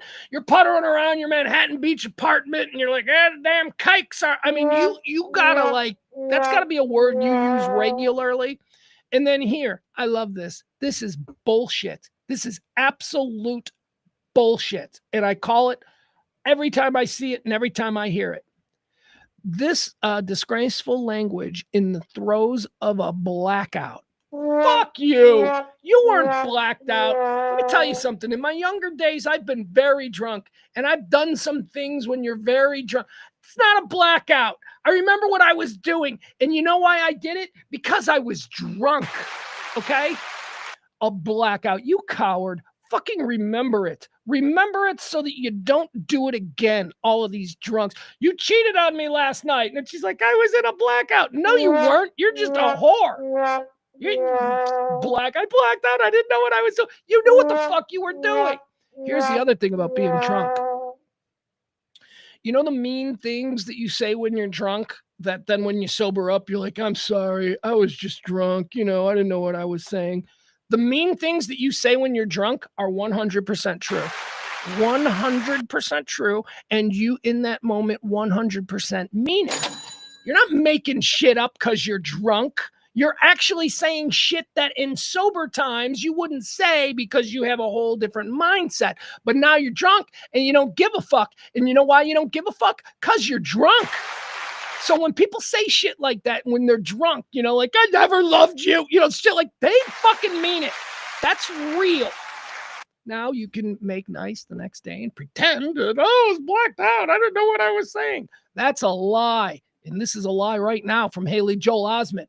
I'm absolutely horrified by my behavior. Had I known I used this disgraceful language in the throes of a blackout, I would have spoken up sooner.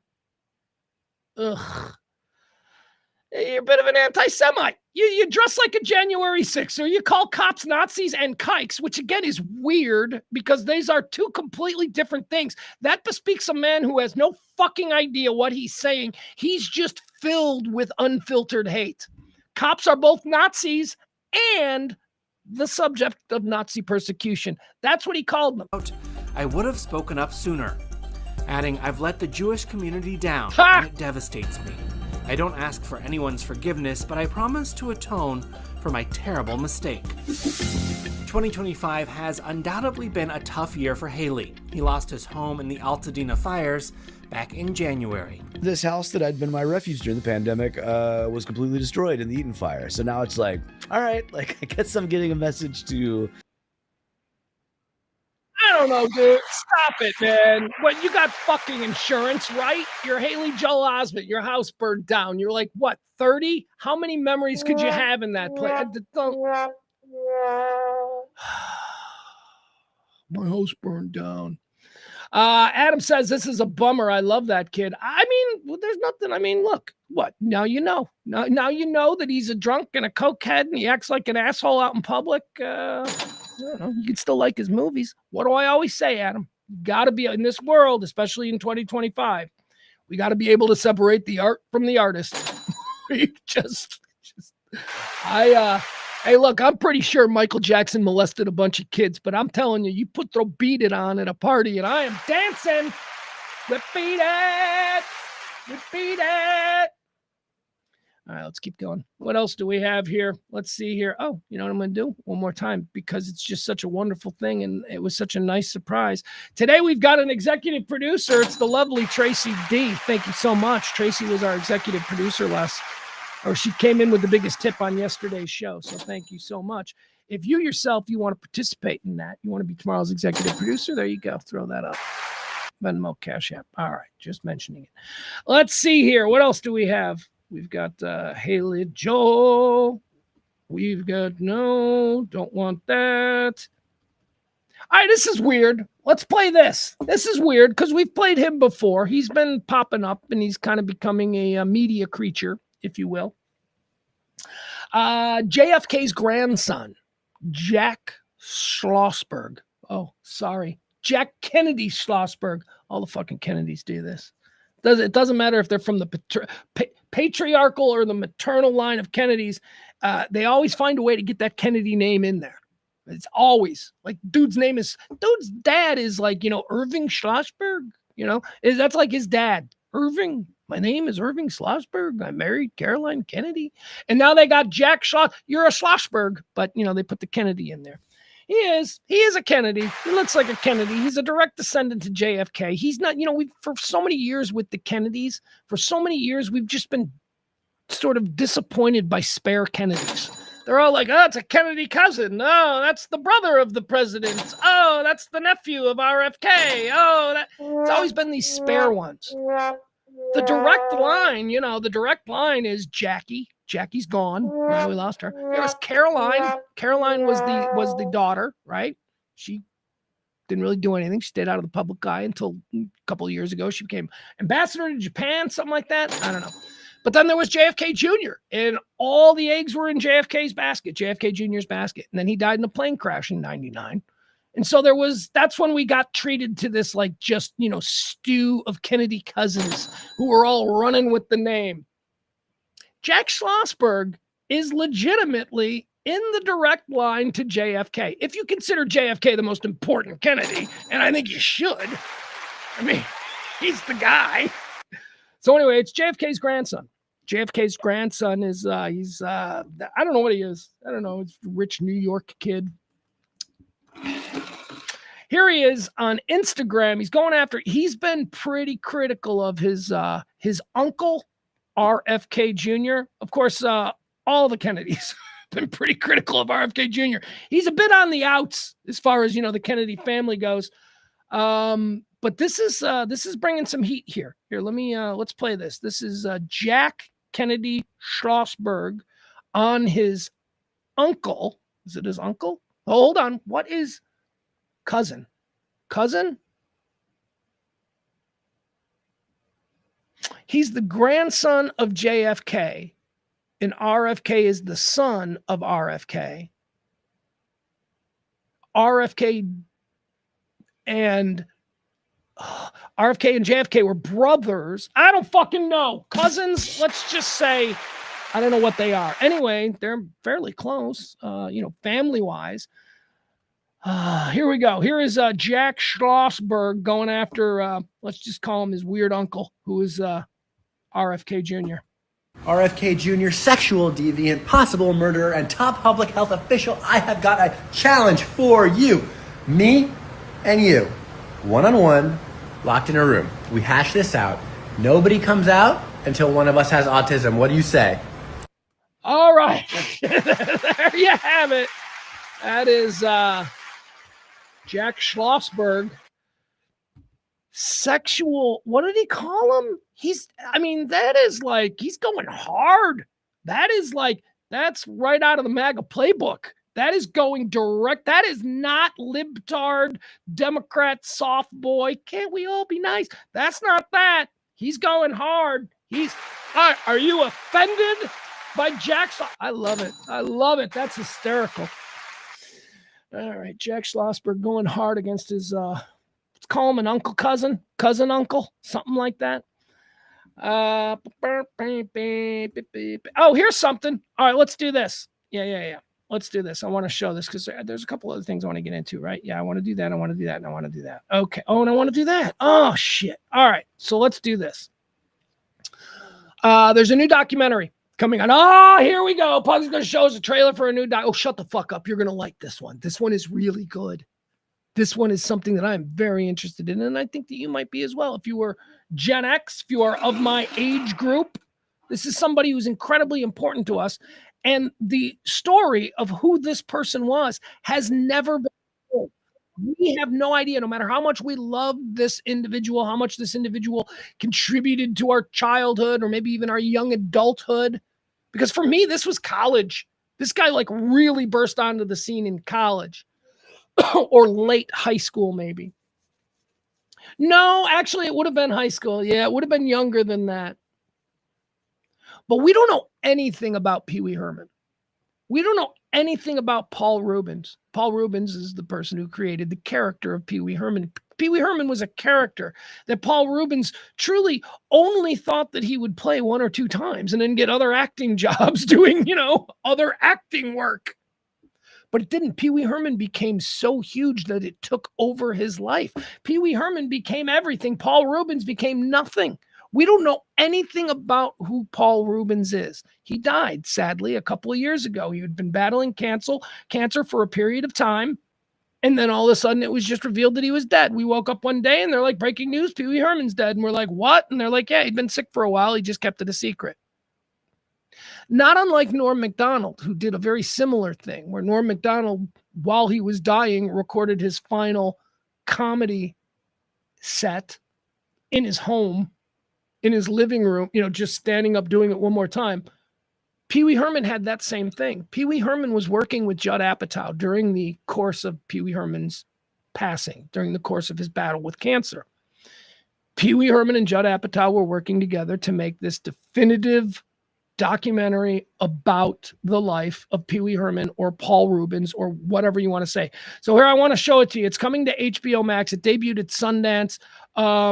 Wait, was it Sundance or South by Southwest? I'm not sure. Whatever. It just recently debuted. They released the trailer. It's coming to HBO or Max at the end of this month. And I'm telling you, this looks absolutely tremendous. Absolutely tremendous. It's Judd Apatow's Pee Wee as himself. Check this out. Guess what? I'm having a party, and you're invited. It's weird to be in this situation having a documentary made because I'm used to having control of my alter ego. I wanted to be a performance artist. I could show you my characters.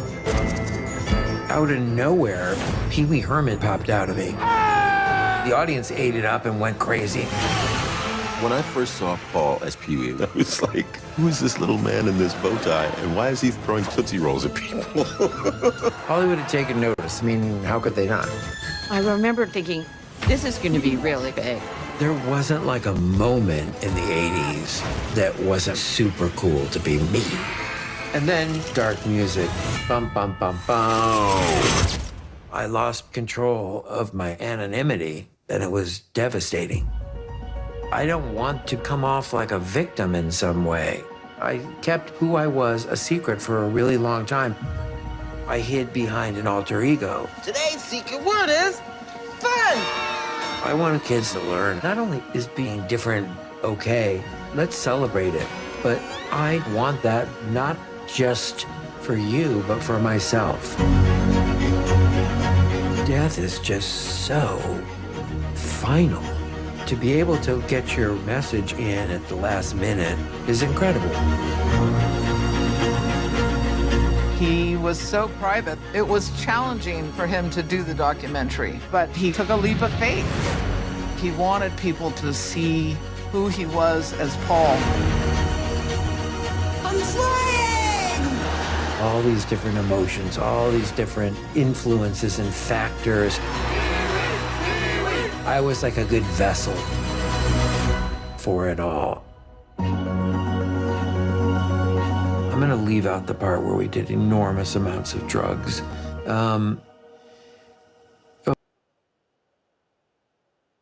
I mean, come on.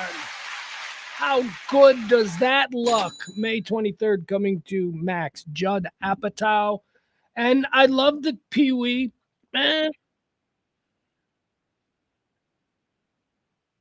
If you can get somebody who's interesting, who's lived a life, who's, somebody like that, if you can get somebody like that and get them to tell you their entire story when they know that they are dying, that is fucking gold. That is gold. Because I have to believe that if you know your own mortality is coming, that the bullshit goes away. And you tell the story as it happened. I love in that thing where he looks at the camera and he says, to have the ability to tell my story at the last minute like this. That is true. That is so true. Because nobody gets that. Nobody knows they're going to, most people die, they drop dead, something terrible happens, you don't get a chance. I think that's really cool. So anyway, it's coming to HBO. Check it out. Ugh, hold on. Where's my eagle? Thought I lost my eagle there for a minute. All right, Pee Wee as himself from Judd Apatow coming to HBO Max. That looks really good. Something we can watch for. All right, so now I want to talk about this little thing here. It is the NFL draft day. It is football day. We are all thinking about the football and how we love the football and how our teams can improve. And oh my God, that's really great. But for some reason, this seems to happen a lot. specifically with my Chicago Bears. It seems to be that on the day or night of drafts, or quite possibly the day or night of like first game of the season, opening day. Opening day, do we call it that in football? I don't think we do. It seems that like iconic and legendary Chicago Bears die on those days. It's like, I think Butkus died. Like, I think, was it maybe the night of the draft or there was something with Butkus. What is going on here?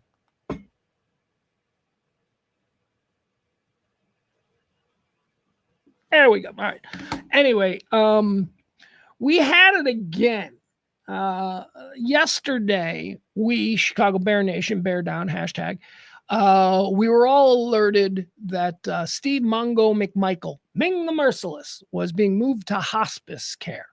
Now, for Chicago Bear fans, this has been a 4-year-long process since one of the great Chicago Bears in history, a guy who never left, who just dropped anchor in the Chicago area, opened bars, ran for suburban mayor, had TV shows, a guy who never left, came to us from Texas and never left, was diagnosed with Lou Gehrig's disease. And that is one of the worst ways to watch someone that you love die publicly. And Steve McMichael, for the last 4 years, we as Chicago Bear fans have watched his decline. Yesterday, the day before the draft, we learned that Steve McMichael has been moved to hospice care. We all know what that means. And by the time we went to bed last night, it was revealed that Steve McMichael, Mongo, NFL Hall of Famer, good old number 76 of the 85 Bears, the greatest and most deadly defense in the history of football, had passed away, leaving a legacy of fun, silliness. Steve McMichael, Texas kid, played at the University of Texas. Hook 'em! Was drafted in the drafted by the New England Patriots, and they got rid of him. Like after his rookie year, they were like, they called him a criminal element. Apparently, he was getting in a lot of trouble. He was Mongo McMichael, and he ran his mouth, and people didn't like him, so they moved him to Chicago. And Buddy Ryan said, "Oh, he'll keep his mouth shut here. Trust me, we're not going to have that problem." And they sat him next to Dan Hampton and Richard Dent and Steve McMichael. And I'm telling you, those three pass rushers from the 85 Bears, all three in the Hall of Fame, just incredible. So maybe in New England, he was a distraction, Steve McMichael, and maybe he was a guy that was considered a cancer in the clubhouse, but not in Chicago, not with the 85 Bears. He and Dan Hampton, Arkansas boy, they formed this like 2-man thing that, or if you were out clubbing in Chicago in the early 90s or the late 80s, you saw those two coming, it's time to cross the other side of the street, because Hampton McMichael, they are going hard. I want to show you some stuff. Steve McMichael was unlike anyone else. He was a football player. He's a very good football player. He's not the greatest of all time, but he is a Hall of Famer, and he is very good. And he's number 2 all-time Chicago Bears sack leader. Richard Dent is number 1. And for an interior lineman to be number 2 on the all-time sack list, you're not an edge rusher. It's not your primary job to sack the quarterback. You're coming from the interior, so that's pretty good. That's pretty good. He was pretty good. But what he also was a personality, a bigger-than-life personality. Wrestling fans know, because he would, after football, he would go to the WWE and then spend, I don't know, about a decade as a play-by-play guy and a part-time wrestler with the WCW. So he was a big personality. But we were treated to that in his playing days, because Steve McMichael used to do the Bears post-game show at 10:35 every night on Sundays with Mark Giangreco on Channel 5. And we see it all the time. Every town's got that, where it's like, the Cowboys wrap-up show tonight. We're going to be joined by Dak Prescott, or whoever the Cowboys guy is that shows up every week and talks about the game. So McMichael was one of the first. I'd never seen it done before, where, 1986, they're bringing in a football player to talk about the game. That was new. That was interesting. Steve McMichael would show up drunk Steve McMichael would show up angry. Steve McMichael would show up silly.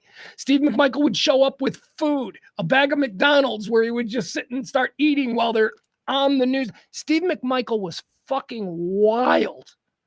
And I don't know, it's why we loved him. He was that in Chicago for years and years. Let me show you an example. Here is, this is the opening for the old Steve McMichael show that used to happen. Oh, no, this isn't the opening. Oh, this is nice. All right, we'll show this. This is a tribute, not a tribute to Steve McMichael, but this is just a tribute to how Steve McMichael used to do TV. This comes to us from WGN. Again, this is from like a couple of years ago when he was dying. Okay, he wasn't dead. This isn't the tribute. But here you go. Watch this. This is what Steve McMichael was on TV. Everybody, welcome to the LWGN Courtesy Desk. My name is Paul. A little segment where we do whatever we want to do. Today, we're looking at a great clip of Steve McMichael. This is from back in 1991 when he was doing the sports show with Gian Greco at night. You remember these years? Yes. Our very own Bob Vorwald was the sports producer of this particular show. Oh, yeah. But take a look at this. This is a pretty fascinating clip. Back when TV was a little bit more interesting, I think. We're going to change up your hairdo, baby doll. Yeah. Oh, wow. Oh, We're going to change it up just a little bit. Come I'm on. such a good hairdresser. Yeah, there you go. Oh, my God. That guy's got hair. Yeah, we got to. Oh, man. What is this stuff? This is something. Jerry curl. This is something. No, that's Dippity. Wait, we got to get it just right. Oh, you're going to do a, give me an Ed Grimley. That's just, it's just nuts and berries. Nuts and berries. Nuts and berries. That's got some activator in it, doesn't it? That's got some relaxer. Ain't nothing but some activator. There you go, Mark. I think that's better. Yeah. Now. Wow. There's no dark roots, but that's pretty good. We've got the rooster look that you like being so much. Might be something you want to add to your Steve, why? routine there. why did you do that? Why did I do what? You brought it on yourself. We had something all planned for you. Your birthday was Thursday. Oh, we're going to eat some cake? We had a cake for you and everything, Do you want to eat it here? Do you want to eat it here? Do I want to eat here? Should I take these off? You can take this home. Here, let me see this. Look it, again! Oh, no. Breaking. This is a soupy sales show gone bad. You know that? All right. There it is. Steve McMichael, that's who he was to us. Chicago TV. That's not even the wildest thing that he did. You remember, who am I talking to?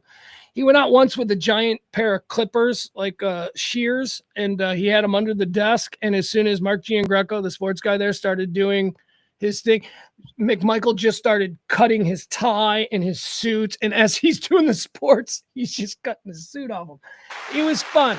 He was fun. One more thing here I want to show you as we mourn the loss of the great Steve Mongo McMichael, number 76, wrestling icon as well. I'm not going to forget the stuff he did in wrestling. I, wasn't really into it, but whatever. Here's a nice little tribute that was put together by local CBS. Here we go. That's our local Channel 2 local on the passing of Steve McMichael. This is how it was broken in Chicago last night around 6 o'clock. We begin here at 6 o'clock with breaking news, and it is sad news for Bears fans. The Bears' great Steve McMichael has died after a battle with ALS. Let's bring in Ryan Baker now to join us with more on this. We kind of had an idea, Ryan, this was coming. He's fought so valiantly, but for 4 years. When they announced they were moving him to hospice today, you worried that this might be near the end. And once he was coming off the ventilator, it was a matter of when and not if. But you never know with McMichael, as hard as Mongo has fought these past few years. The Hall of Fame defensive tackle was a key member of the 1985 Super Bowl Bears. As great of a player as he was on the field, Mongo, as he was affectionately known, was just as beloved for his larger-than-life personality. Our Matt Zahn takes a look back at his colorful career and his decades of commitment to Chicago. Steve Mongo McMichael. Before he was the larger-than-life Steve Mongo McMichael, known for his dominance on the football field for the Bears and his many endeavors off of it, McMichael was a six-sport standout in high school in Texas, where he would also play his college ball. McMichael joined the Bears in 1981, signing with them after the team that drafted him, New England, released him after just one season. I think our defensive line is the best defensive line in pro football. He would go on to become a key part of what is widely regarded as one of the best defenses in NFL history. In 1985, the first of 3 straight All-Pro seasons at defensive tackle, he helped lead the Bears to their only Super Bowl title, recording a sack in Super Bowl 20. McMichael would play 13 seasons with the Bears from 1981 to 1993 and ranked second only to Richard Dent in team history with 92.5 sacks. A part of 6 division championship teams, McMichael was a 2-time first-team All-Pro. I'd much rather play against an older guy like Montana that you know goes down when you breathe on him. McMichael retired after the 1994 season, but was far from being done in the spotlight. He appeared briefly with WWF before going on to wrestle and commentate for World Championship Wrestling for 5 years. McMichael's post-career pursuits also included a run for mayor in Romeoville and coaching the indoor football league team, the Chicago Slaughter. And don't worry, I'll have some speaks with that home plate umpire after the game. And he was famously ejected from a Cubs game in 2001 by home plate umpire Angel Hernandez, who didn't care for Mongo calling him out before singing "Take Me Out to the Ball Game." In 2021, McMichael revealed he was battling ALS. 3 years later, along with family and friends who had for years pushed for it, celebrated McMichael getting elected to the Pro Football Hall of Fame. That's you, baby. Forever. Steve Mongo McMichael was 67 years old. Again, he passed away this evening after being taken off a ventilator and put into hospice after a 4-year battle with ALS. My thoughts, prayers, and condolences go out to his wife, Misty, and the legions of Bears fans. When beloved is not a strong enough word to talk about Mongo. Just a huge presence both on and off the field. I had a lot of time I spent. All right, that's enough. That's enough. I'm starting to cry. I don't need to cry. I don't need to be crying over some dead old bear, some weird guy. It's just sad. It really was. I mean, he really was beloved. I mean, beloved among Bear Nation. He's one of them dudes. He's one of them guys. All right. So now, before we move off that completely, I do want to mention this because there is another person that we need to keep in our thoughts here. Because he also has to do with both Texas and the Chicago Bears and the Cowboys. Henry Melton. I don't know if you guys are aware. Henry Melton played for the Cowboys for, I don't know how long he played for the Cowboys, but he played with Cowboy. Bears drafted him. He was a force with us for a couple of years. Came out of Grapevine. Did he play at UT as well? He might have played at UT. Henry Melton. Anyway, he's a young man. He's only 38 years old, and he's going through some stuff. So we got to keep Henry Melton, Texas football legend, Grapevine legend, Chicago Bear. Played for us. He was good. We liked him. You know, he's not a legend. I mean, look, in all honesty, we just mourned Steve McMichael. Steve McMichael's a legend. Henry Melton was just another one in a long tradition of terrific Bear defenders. Here's a quote. This is put out by Clarence Hill, Clarence Hill Jr., the Cowboys expert. He says, please put former Dallas Cowboys defensive tackle Henry Melton in your prayers. He is still recovering from a near-fatal heart issue that required major surgery. He now has to deal with the loss of his mother, Cynthia Melton, who died earlier this week. Melton played football at Grapevine and at the University of Texas before being drafted by the Chicago Bears. So keep a good thought for Henry Melton. Grapevine kid, local kid. All right. What else do we have since we seem to be talking about local stuff? Let's do this. Let's shit on some suburbs. You want to do that? Let's either shit on some suburbs or let's talk about how great certain suburbs are. I wanted to do this yesterday, but the show crapped out. I found this list. MSN, where did this come from? Money Magazine. All right. Money Magazine put out a list of, I want to make sure I get this title correctly. I don't want to. All right, so the title, this list is Top 30. All right, so these are the number one suburb in all of Texas to live in, and it's also going to give you the rest of the top 30. Okay? All right, does that sound interesting? Let's go through these. Let's figure out how many of these are actually think honestly, with all due respect to Houston, it's like almost all North Texas. All right, here we go. Let's run through these really quick. All right, first, number 30, Cedar Park, Texas. No idea where that is. Highland Park, Texas, number 29. I used to live in Highland Park. Highland Park is on the other side of Mockingbird. I currently live in University Park. Highland Park is one of the wealthiest zip codes in all of America. All you need to do, it's ranked 29. I don't know why it's got to be ranked 29 best suburb because people are like, nobody can live there. It's just put it, it's nice. It's really nice. There's no crime. The houses are gorgeous. The trees are all beautiful and 100 years old. It's a gorgeous, gorgeous place. Look at that median household income. That's the average. Average household makes $250,000 a year. My God. And by the way, it's only that low because there is a string of apartments that are on Lemon Avenue, just off Lemon and like Wycliffe and stuff. There's a bunch of sketchy apartments where a whole bunch of maids and domestics and stuff like that live. Those are the people that take care of all the big giant houses. That's why it's only $250,000.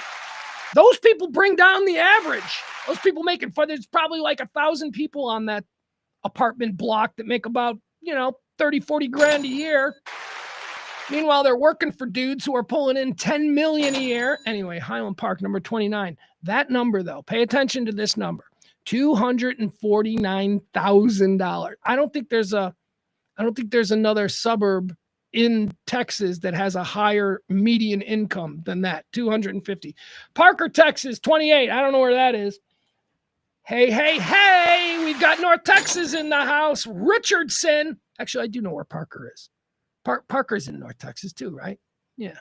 Anyway, Richardson, Texas. Now, Richardson is number 27. Richardson's a very nice all-American suburb. Love Richardson. Home of the likes of Jessica Simpson and Ashley Simpson. Possibly also Vanilla Ice.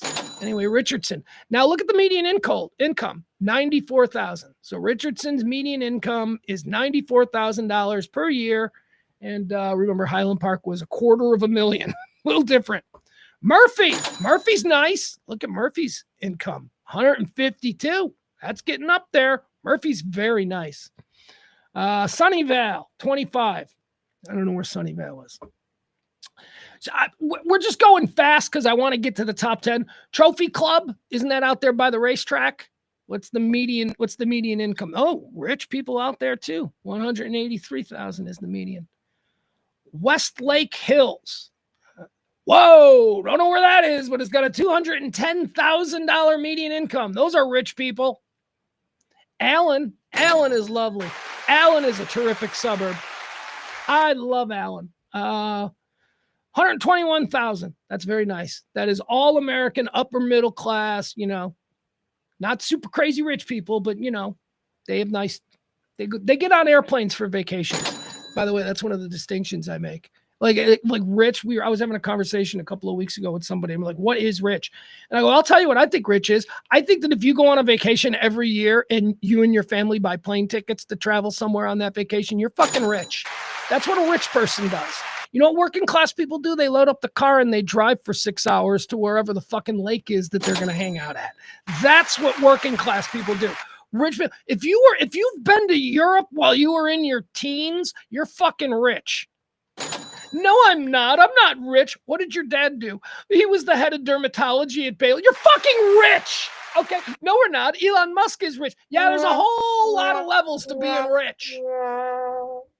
$215,000 a year median income. You're rich. All right. Rollingwood, Texas. Don't know where that is. Greatwood, Texas. Don't know where that is. 17 is Woodway. Is nowhere. Don't know where that is. Almost Park. No idea where that is. South Lake. Here we go. Now. South Lake. We all know what South Lake is. South Lake is where all the Disney kids live, right? Isn't South Lake where the Jonas Brothers live? And isn't South Lake where I don't know, any number of Olivia Rodrigo meets the chick on Only Murders in the Building? I don't know, whatever. My point is this. It's a lot of money in South Lake. And look at this. South Lake, $250,000. This is more. South Lake at 15 is more than Highland Park at 29. Highland Park was 249,000. I just rounded it up to 250. South Lake is at 250. $250,000 for people in South Lake. All right. Terrell Hills, no idea where that is. Spring Valley, no idea where that is. New Territory, no idea where that is. Sounds interesting. Okay, here we go. Let's get into the top 10, but we'll start with Plano. Plano is the number 11th best suburb in all of Texas. Proud to say my son grows up in Plano, so that's good. Wasn't Plano just rated like the best suburb to raise a family in America? Remember, we did that a couple of weeks ago. Median income in Plano. Again, remember South Lake, the median income was $250,000. So the median income in Plano is $105,000. That's all American middle class white picket fence. That's perfect. That is perfect. It's not a bunch of rich kids, it's not a bunch of stupid snobs. It's just real people. Number 10, Brushy Creek, Texas. I have no idea. I got no idea where that is. I'm going to say Austin. Number 9, Colleyville. Here we go. That's a Texas suburb. Look at Colleyville rocking at almost $200,000. Colleyville. They got some money out there. Flower Mound. Yeah. I love Flower Mound. Flower Mound is weird because I always think of Flower Mound as being like funky because of Beltline and all the bars and all that kind of stuff. But in reality, when you get into the guts of Flower Mound and you look at those houses, that's a pretty cool area. Just north of 635 there. And look at this, median income in Flower Mound is $154K. That's $54,000 more per income than Plano. That's pretty good. All right, Flower Mound is number 8. Frisco, here we go. Yeah, I love me some Frisco. Frisco is fun. Frisco is like a burgeoning little Orlando. I'm not kidding. 10, 15 years from now, Frisco, Texas is going to be like Orlando, Florida. They got so much shit up there. They got so much shit, and they're building that big PGA course now, and then there's the Disney, right? Disney's building something up there, something. I don't know, whatever. Frisco, number 7, best suburb to live in all of Texas. Median income, $144. Gotta have a little money. Gotta be doing good being Frisco. Frisco's got a little money. Alamo Heights, Texas comes in at number 6 in the best suburbs in all of Texas. Alamo Heights, I'm guessing San Antonio. I'm guessing it's somewhere near San Antonio. $150,000, whatever. It's a nice neighborhood. All right, top 5 now. Top 5 here in all of Hey, look at it. It's where I live now. It's where University Park, Texas. Look at this. This is very interesting. University Park, Texas, which is SMU. It's the campus of SMU. Is number 5 best suburb in all of Texas with a median income of $250,000. Now, again, that's as high as South Lake, which was so far the wealthiest suburbs that we've seen as far as median household income. This is, again, University Park is $1,000 officially, according to this, is $1,000 a year poorer or richer than Highland Park. University Park has a higher median income by $1,000 a year than its sister town, Highland Park. And I'm telling you, that's wrong. That is wrong.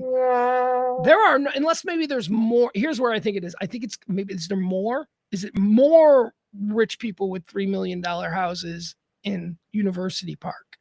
Whereas Highland Park has less people, but they've got $20 million houses. Like, that's the difference between Highland Park. Highland Park, a really nice house is $5 million. Or University Park, a really nice house is $5 million. Highland Park, a really nice house is $25 million. So I don't know. I don't get this. But anyway, University Park, SMU University right there is number 5 best suburb in Texas. Sugar Land. All right, that's Houston, right? Sugar Land. Sugar Land is really big. Wasn't that a movie, Sugar Land Express, right? Where they were like racing to get back to Sugar Land, Texas. Sugar Land's nice. I know people that live there. Sugar Land's nice. That's Houston. All right, Sugar Land is number 4. The Woodlands, also Houston, really nice. Really nice. The Woodlands, $142 median income. Here we go. Back to Dallas. Coppell. Coppell is the number 2 best suburb in all of Texas to live. Coppell, median income, $143. Let's go. Who's number 1? Who's number 1? I'm trying to think, who might number 1 be? like Westlake Hills. You know where that is? Isn't that out by Austin? It's like somewhere down there in Austin or something. I don't know. Number one, let's see. What is the best suburb in Texas? Cinco Ranch. No idea where Cinco Ranch is. All right, now I got to see. I got to see where Cinco Ranch is.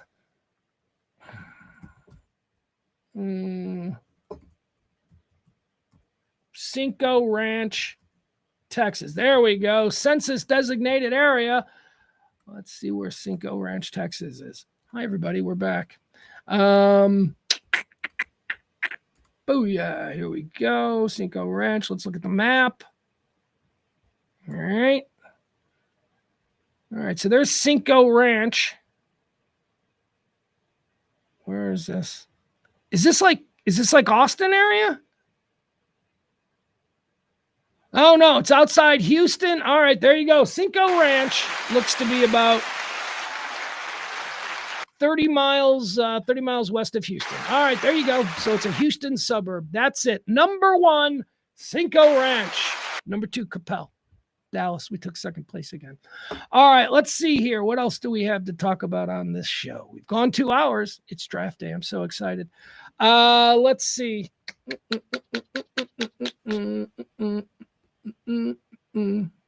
Nah, all right. I think that's it. I think we're pretty much done with today's show. Oh, I can show you this. Oh, I'll show you this. Okay, yeah, this is great. My son sent me this. I'll share it with you. Because I shared with you a couple of weeks ago, the first one.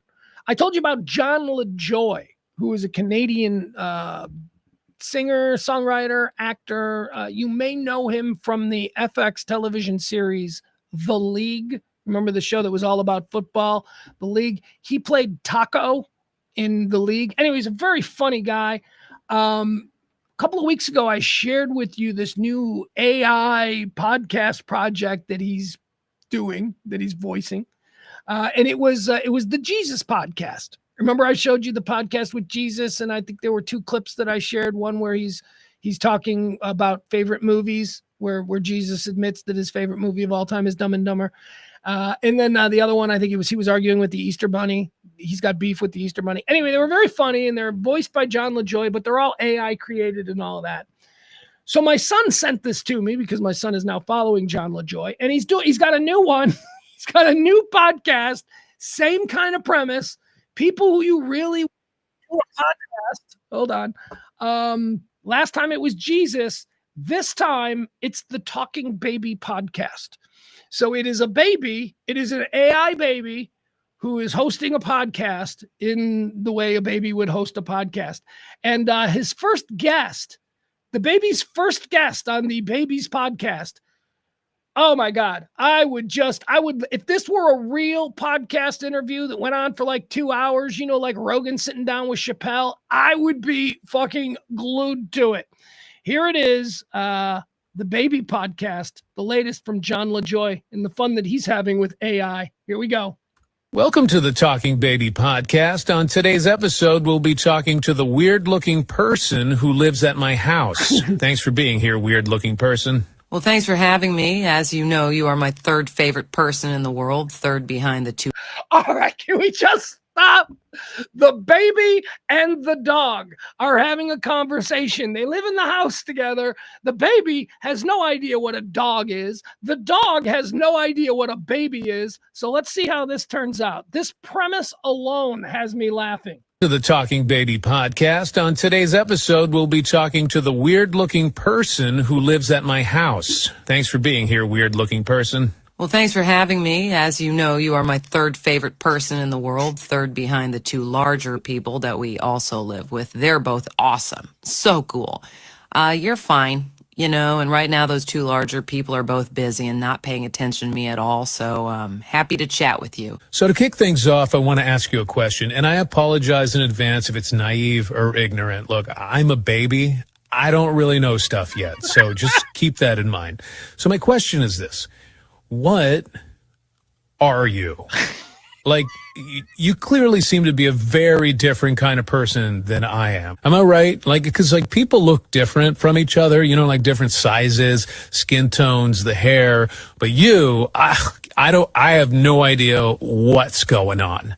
Does this make any sense to you? Am I crazy? Oh, no, dude, you're 100% right. I've had that thought so many times. Look, I don't really know what I am. That's not really the kind of thing I think about or care about, but I do know that I'm significantly different than you and the other people who live in this house, like for sure. Okay. Well, so aside from how weird you look, what are other differences? Well, for one, I'm not allowed to poo or pee inside the house. So you guys can do it no problem. You know, in your case, you just go in your pants wherever and whenever you want, which, by the way, mad respect. You know, that's one of the things I like the most about you. I'm actually pooing right now. Oh, I know, I can smell it. But yeah, for some reason, I can't go in here. You know, when I first got here, I did it a few times, but the larger people that we live with were not into it. So I got the message after a couple weeks. Huh.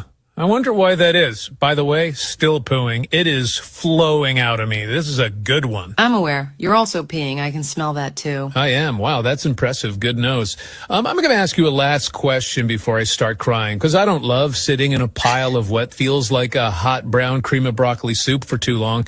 So let me ask you this, and I don't know if you can answer this, but it's what I've been thinking about recently.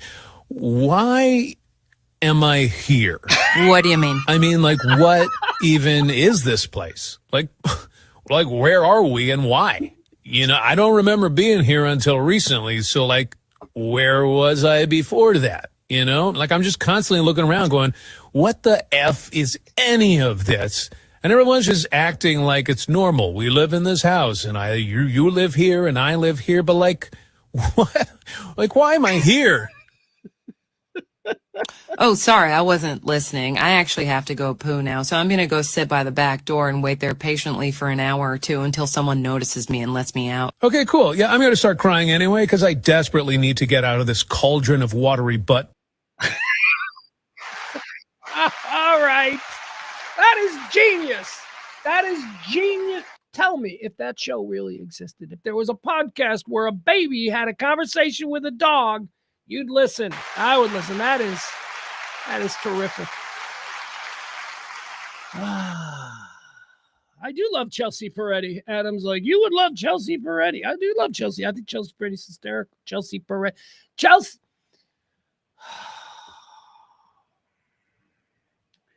Chelsea Peretti. There we go. Or Mrs. Keegan Peele. Keegan Peele? Keegan Peele. Mrs. Jordan Peele. That's it. I love Chelsea Peretti. She is absurdly funny. I remember the first thing I ever saw her do was about, I don't know, 5 years ago or so. Chelsea Peretti was doing a hot tub interview show, but she was completely wrapped in plastic. Oh, it was so funny. It was so... Anyway, yeah, I do. I love Chelsea Peretti. She's cool. All right, let's see here. What else do we have? Anything else that we want to talk about? I don't think so. I think that's it. I think I have just overstayed my welcome, and it's time for me to move on and, basically just sit in a corner, curl up in the fetal position, then suck my thumb until the Tennessee Titans are on the clock. Thank you to Tracy D. She was our executive producer today, Tracy D. You can be tomorrow's executive producer. All you got to do is drop a little something in either the Venmo or the Cashback. Everybody should want to be Cash App. Everybody should want to be like Tracy. All right, here we go. Last try at this, okay? Here's what's going to happen. Here's what should happen. Tennessee Titans are going to take Cam Ward number 1. That's not what should happen. What should happen is they should take Abdul Carter, who's the best player in this draft. And if you've got the number 1 pick, you absolutely have to go with the dog. That's Abdul Carter in this draft. All right, number 2, where are we going? Number 2, that's Cleveland Browns. They're gonna get Travis Hunter. I don't think they should get Travis Hunter either. I think that if the first team doesn't take Abdul Carter, that they should take Abdul Carter. Could you imagine the Cleveland Browns with Abdul Carter and Myles Garrett? But they're not going to do that because they're stupid and they all, think Travis Hunter is the guy. Whatever. Number 3, who's going? I'm not going to do this. I'm not going to do this. All right. Deep draft. Seriously, guys, you have no idea. If you guys would want, and I know you don't, but I could just stay here and just keep talking for the next 4 hours about the draft. But I don't want to do that to you. I don't want to ruin what was a nice afternoon spent together. And that would just get weird. All right. Abdul Carter is number one. He's number one talent in this year's draft. Abdul Carter. Number two, I'm going to say Travis Hunter. I'm going to say Travis Hunter because, he's the number one wide receiver in this draft, and he's also the number one cornerback in this draft. Now, yeah, it is a draft year where there aren't a whole lot of really great wide receivers or corners, but whatever. He's two. Number three. Who's number three? Armand Membu. I'm going to go with him at number three. Number four.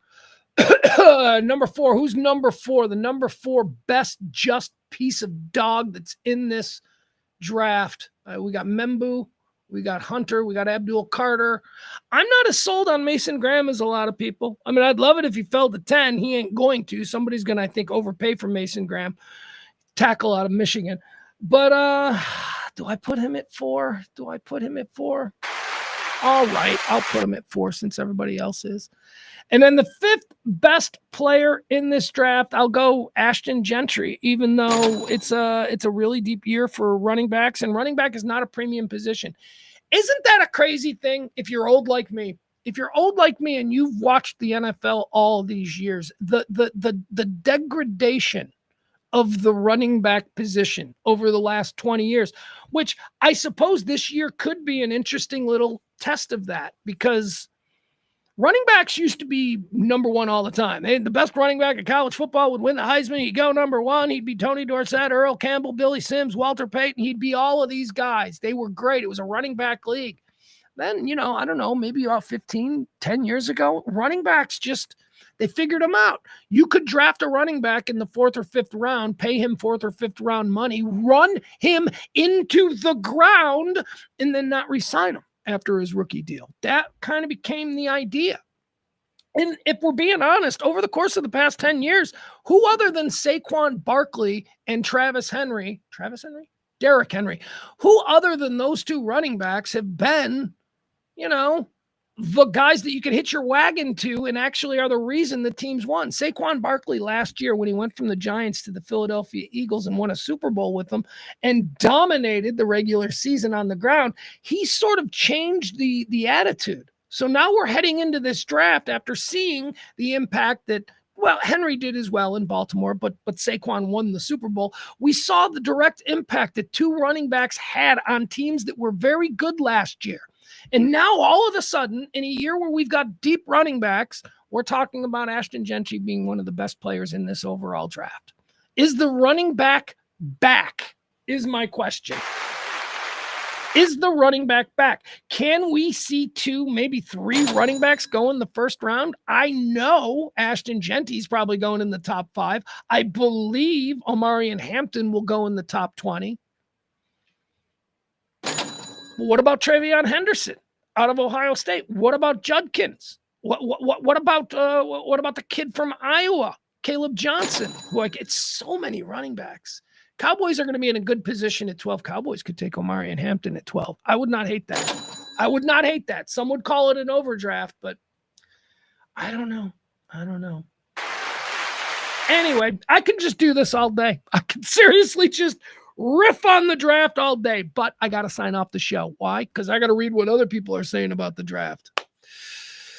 Adam says Bijan got drafted 8 and what's his name got drafted 11 by the Lions. Jahmyr Gibbs. And that was a trade back. Yeah, no, I mean, there are some examples. There are a lot of examples. But Bijan hasn't exactly turned out to be what they promised Bijan to be. I don't know what's happening with Bijan down there in Atlanta. I don't know what happened to Kyle Pitts in Atlanta. Atlanta gets these players that seem like they're blue on the board on draft day, and then they turn in to be complete waste of time. Kyle Pitts is garbage. Kyle Pitts had a breakout rookie year and has been garbage down there. So, and I'm a Bijan Robinson fan, but he hasn't exactly set the league on fire. I'm trying to think. Do you think Ashton Gentry is better? No, who am I talking to? So here would be the litmus test. The last truly hyped running back to come out of college was Bijan 3 years ago now, right? 3 years ago? 2 years? 2 years? 3 years? Whatever. Bijan was the last really hyped elite running back, or at least we were told that.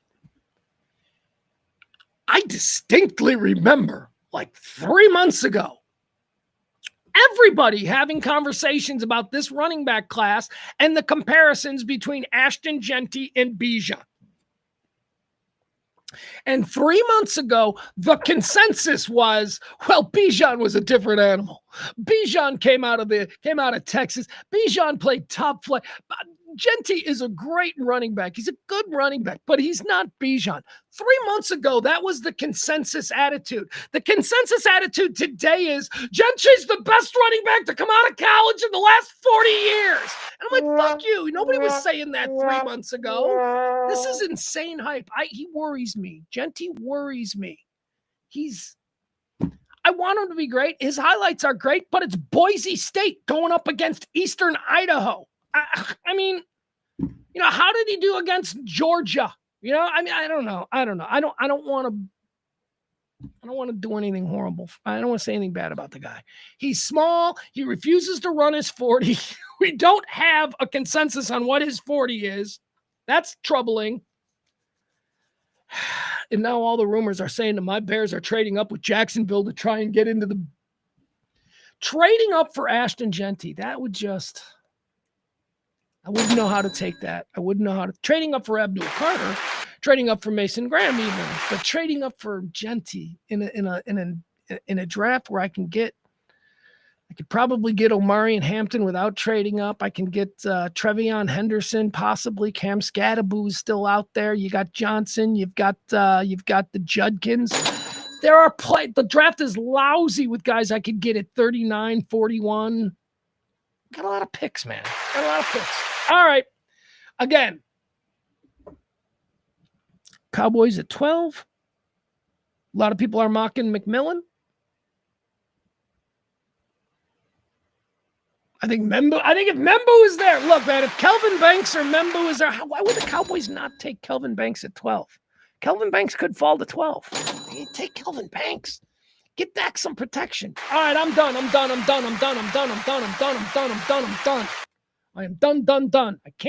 I don't want to bore you guys. I understand that this is very self-serving because this is my inner monologue. I'm going to now sit here and I'm going to read everything and I'm going to hold my breath until 7:00 tonight when the NFL draft starts in Green Bay, Wisconsin. I love you guys. You guys are the best. We'll see you tomorrow, probably a noon start again, okay? All right. Bye, everybody.